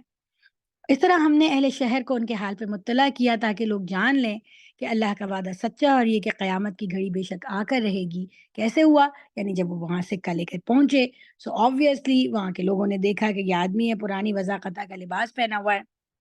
بعض علماء کہتے ہیں وہ 350 سال سوئے رہے، کوئی کہتا ہے 900 سال سوئے رہے. اور مولانا مودودی تفہیم القرآن میں فرماتے ہیں کہ 100 سال اور کچھ مدت، اور وہ اس کو ہسٹوریکل ریفرنسز کے ساتھ بتاتے ہیں. ہمارا یہ موقع نہیں ہے کہ ہم یہ دیکھیں کہ وہ کتنے بجے. ایک ایسی مدت گزر گئی کہ جب وہ وہاں پہنچے اور جب وہ اٹھے اور وہ بیکری پہ پہنچے نان بائی کے پاس روٹی خریدنے کے لیے، ان کا سکہ دیکھا اور انہوں نے ان کی وضاقتہ دیکھی، تو وہ سمجھ گئے یہ تو آج کے زمانے کا کوئی بندہ ہی نہیں ہے، یہ تو کوئی پرانے زمانے کا. اور یہ سکہ تمہارے پاس کہاں سے آیا؟ کیا کوئی بادشاہ کا خزانہ تمہارے ہاتھ میں لگا؟ کیونکہ اس کا مطلب ہے کہ وہ سکہ جو ہے متروک ہو چکا تھا، کئی مدت لمبی مدت اس پہ گزر چکی تھی کہ وہ جو سکہ تھا وہ متروک ہو چکا تھا. تو انہوں نے کہا تمہارے پاس کہاں سے آیا؟ سو وہاں سے وہ جھگڑا بڑھا، اور اس نے کہا کہ ہم تو سو رہے تھے، ہم تو کل ہی آئے تھے، 2 دن پہلے آئے تھے. تو لوگوں نے کہا چلو چل کے ہمیں دکھاؤ کہ کہاں ہے تمہارے ساتھی، اگر تم سچے ہو. وہ لوگ واپس پہنچے، اور جب وہ وہاں واپس پہنچے اور اس آدمی نے اس نوجوان نے اپنے دوستوں کو یہ بتایا، تو اللہ سبحانہ وتعالیٰ نے دوبارہ ان کے اوپر نیند طاری کر دی. وہ دوبارہ لیٹ گئے، اور دوبارہ پھر اللہ نے ان کو ہمیشہ ہمیشہ کے لیے سلا دیا، یعنی ان کے اوپر موت طاری کر دی. تو یہ واقعہ اللہ نے کیا ہی کیوں تھا؟ اگر سلا دیا تھا تو اٹھایا کیوں؟ تو یہ بڑی بڑی باتیں ہیں. جیسے میں نے کہا تھا، اور ہمارے پاس وقت کم ہے، کہ وہ ہم تو انسان تو اپنی اس دنیا کے کیریئر کو سوچ رہا ہوتا ہے، لیکن دیکھیے اللہ سبحانہ وتعالیٰ نے ان کو رہتی دنیا تک کے لیے معجزہ بنا دیا. ہم اس دنیا کے کیریئر کے لیے سوچ ہوتے ہیں، لیکن جب ان نوجوانوں نے اللہ کے راستے میں اپنی دنیا کو چھوڑا تو اللہ تعالیٰ نے اس نے رہتی دنیا تک کے لیے معجزہ اور نشانی بنا دیا۔ اور وہاں پر علماء یہ کہتے ہیں کہ یہاں پر جو اللہ نے بات کی ہے کہ یہ اس لیے تاکہ قیامت کی گھڑی آ کر رہے گی اور وہ اس پہ جھگڑ رہے تھے، تو اس کا ریفرنس یہ ہے کہ جس زمانے میں وہ اٹھے ہیں تو اس وقت عیسیٰ علیہ السلام کے جو پیروکار تھے، ماننے والے تھے، وہ دنیا پر ان کا غلبہ ہو چکا تھا، اور ہم سب کو اندازہ ہے کہ تقریباً کچھ صدیوں کے بعد پھر عیسیٰ علیہ السلام کے ماننے والے دنیا پہ چھا گئے اور یونانیوں کو پیچھے دھکیل دیا، اور ان کے اندر بھی علم الکلام اور علم فقہ جو ہے اس کی بحثیں شروع ہو گئیں، اور ان کے اندر یہ بہت زیادہ، اس کا مطلب ہے کہ جو وہ مذہب تھا جو عیسیٰ علیہ السلام کے ماننے والے تھے، ان کا جو مذہب تھا، اور یہ عیسائیت اس میں اب شامل ہو چکی ہے، کیونکہ وہ آخرت کے بارے میں جھگڑ رہے ہیں، عقیدہ آخرت میں ملاوٹ ہو چکی ہے اب عیسیٰ علیہ السلام کے ماننے والوں میں، عقیدہ توحید میں ملاوٹ ہو چکی ہے، اور وہ اس بات پہ حالانکہ وہ ماننے والے ہیں اور عیسیٰ علیہ السلام کے پیروکار ہیں اور مسلمان ہیں اس زمانے میں، لیکن اس کے باوجود ان کے اندر یہ بحثیں شروع ہو رہی ہیں، یہ علم الکلام کی اور فلسافیکل بحثیں شروع ہو چکی ہیں کہ آخر مرنے کے بعد زندگی بعد موت کیسے ہوگی۔ سو اللہ، لیکن چونکہ یہ سوال اس وقت تک بھی، چونکہ یہ فلسافیکل اور نالج کا کویشچن ہے، تو اللہ سبحانہ و تعالیٰ نے دکھانے کے لیے ایک معجزہ بھی کر دیا، اور اصحاب کہف کو اس ٹائم پر اٹھایا کہ ایک طرح سے علم والوں کو یا اس پہ سوال کرنے والوں کو جن کے اندر ابھی کچھ رمق باقی ہے ہدایت کو حاصل کرنے کی، ان کو اللہ تعالیٰ نے کر کے دکھا دیا کہ ایسے ہوگا۔ اگر ہم اس دنیا میں چند صدیوں کے بعد اٹھا سکتے ہیں تو ہم اس مدت کو اور بھی بڑا کر سکتے ہیں، اور ہزاروں سال اور لاکھوں سال بعد بھی ہم اٹھا سکتے ہیں، ہمیں کوئی مسئلہ نہیں۔ تو بہرحال جب انہوں نے یہ دیکھا تو obviously آپ سوچیے کتنی ہیبت کی یہ چیز ہوگی۔ کچھ لوگوں نے کہا جب وہ دوبارہ سو گئے اور لیٹ گئے اور ان کی موت واقع ہو گئی اور ایک دم سے ان کی جان نکل گئی، ایک دم سے وہ جو سارے نوجوان تھے ان کی ایک دم سے وہ آئے ملے، انہوں نے بات کی اور وہ لیٹ گئے اور ان کی جان نکل گئی، تو یہ کتنا ایک ہیبت والا چیز تھی۔ تو وہ سمجھ گئے کہ یہ کچھ عجیب بات ہے۔ کچھ لوگوں نے ان پہ کہا ان پر ایک دیوار چن دو، ان کا رب ہی ان کے معاملے کو بہتر جانتا ہے، مگر جو لوگ ان کے معاملات میں غالب تھے انہوں نے کہا ہم تو ان پر ایک عبادت گاہ بنائیں گے۔ یہ وہ دور ہے عیسیٰ علیہ السلام کے ماننے والوں کا کہ جب چرچز اور ٹیمپلز اور مونیسٹریز بننا شروع ہو گئی تھیں اور راہب ہونا شروع ہو گئے تھے اور یادگاریں بننا شروع ہو گئی تھیں، فلاں سینٹ کی یادگار ہے فلاں، تو اس سے اندازہ ہوتا ہے کہ کچھ صدیاں گزر چکی ہیں، ہے نا؟ تو انہوں نے کہا کہ کچھ لوگوں نے کہا کہ یہ تو کوئی پراسرار معاملہ رکھ رہا ہے، اس سے بس الگ ہو جاتے ہیں، بس دیوار چنو اور بھول جاؤ یہاں سے چلو، لیکن باقی نے کہا نہیں نہیں، اس کے اوپر تو ہم نشانی بنائیں گے۔ اور جیسا کہ آپ اگر تھوڑا سا بھی آپ ہسٹری پڑھیں، بیبلیکل ہسٹریز پڑھیں اور کرسچینٹی کی تو پڑھیں، تو آپ کو جگہ جگہ ایسا ملے گا کہ انہوں نے اس طرح سے مونیسٹریز بنائی ہوئی ہیں۔ تو کوہ طور کے اوپر ایک مونیسٹری بنی ہوئی ہے، اور وہاں پہ ایک مونیسٹری بنی ہے جب بھی مریم علیہ السلام عبادت کرتی تھی، اور جہاں پہ حضرت عیسیٰ علیہ السلام کو ان کے تئیں مصلوب کیا گیا، اور جہاں پہ پیدا ہوا تو ہر جگہ یادگار کے طور پہ جو کسی سینٹ سے، نبی سے یا کسی بزرگ سے وابستہ اس کے اوپر وہ یادگار بنا دیتے تھے، تو سملر تو نے کہا اس پر ایک عبادت گاہ بنا دیتے ہیں۔ Just for your historical reference, ابھی بھی اگر آپ چاہیے تو آپ یوٹیوب کے اوپر دیکھ لیجیے کہ وہاں پر اس جگہ وہ جگہ موجود ہے اور ان کی قبریں، اور اس کو کہا جاتا ہے کہ یہ وہ جگہ ہے۔ بہرحال واللہ عالم، اللہ کو زیادہ علم ہے۔ کچھ لوگ کہیں گے کہ وہ 3 تھے اور چوتھا ان کا کتا تھا، اور کچھ دوسرے کہہ دیں گے کہ 5 تھے اور چھٹا ان کا کتا تھا، یہ سب بے تکی ہانکتے ہیں۔ کچھ لوگ کہتے ہیں کہ 7 تھے اور 8واں ان کا کتا تھا۔ کہو میرا رب ہی بہتر جانتا ہے کہ وہ کتنے تھے، کم ہی لوگ ان کی صحیح تعداد جانتے ہیں، بس تم سرسری بات سے بڑھ کر ان کی تعداد کے معاملے میں لوگوں سے بحث نہ کرو اور نہ ان کے متعلق کسی سے پوچھو، کیونکہ this is not the point.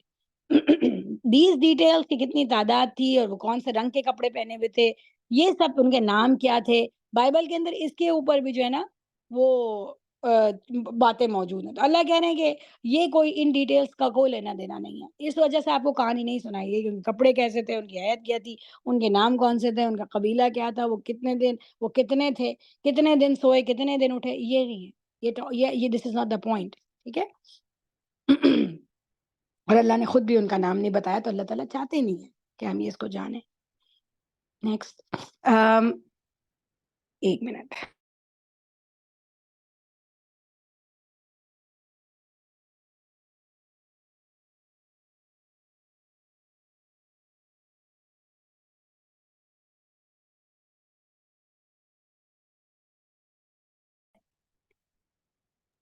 1:30 بجے تک ہیں۔ اوکے، تو یہاں پر ہمارا الحمدللہ کمپلیٹ ہو گیا۔ اصحاب کہف کا جو واقعہ ہے الحمدللہ ہم نے اس کو مکمل کر لیا۔ کل کی جو کلاس ہوگی اس میں انشاءاللہ اس سورہ کے جو جو دوسرے اہم واقعات ہیں جس کی طرف اللہ تعالیٰ نے بتایا ہے، اس کو ہم پڑھیں گے اور سمجھیں گے، اور جو عیسائیوں کے مشرکین مکہ کے ذریعے پوچھے ہوئے سوالات تھے، ان کے کچھ اور جوابات ہیں جن کا تذکرہ ہوگا۔ اللہ سبحانہ وتعالی ہمارے علم میں اضافہ فرمائے، ہمارے ایمان میں اضافہ فرمائے، اور اللہ سبحانہ وتعالی ہمیں علم میں اضافہ فرمائے، ہمیں اللہ تعالیٰ نبی کریم صلی اللہ علیہ وسلم کے اسوے پہ چلنے والا، اور کو ان کے اللہ کے دین کو پھیلانے میں ان کی سنت کی پیروی کرنے والا، قربانیاں دینے والا بنائے، اور ہم سے راضی ہو جائے، آپ سے راضی ہو جائے، ہماری اولاد سے راضی ہو جائے، ہمیں جنت الفردوس عطا فرما دے، اور ہمیں دوزخ سے بچا لے۔ آمین ثم آمین۔ وآخر دعوانا ان الحمد للہ رب العالمین۔ ربنا تقبل منا انك انت السميع العليم وتب علينا انك انت التواب الرحيم، وصلى الله تعالى على خير خلقه محمد وعلى وصحبه اجمعين برحمتك يا ارحم الراحمين۔ السلام علیکم ورحمۃ اللہ وبرکاتہ۔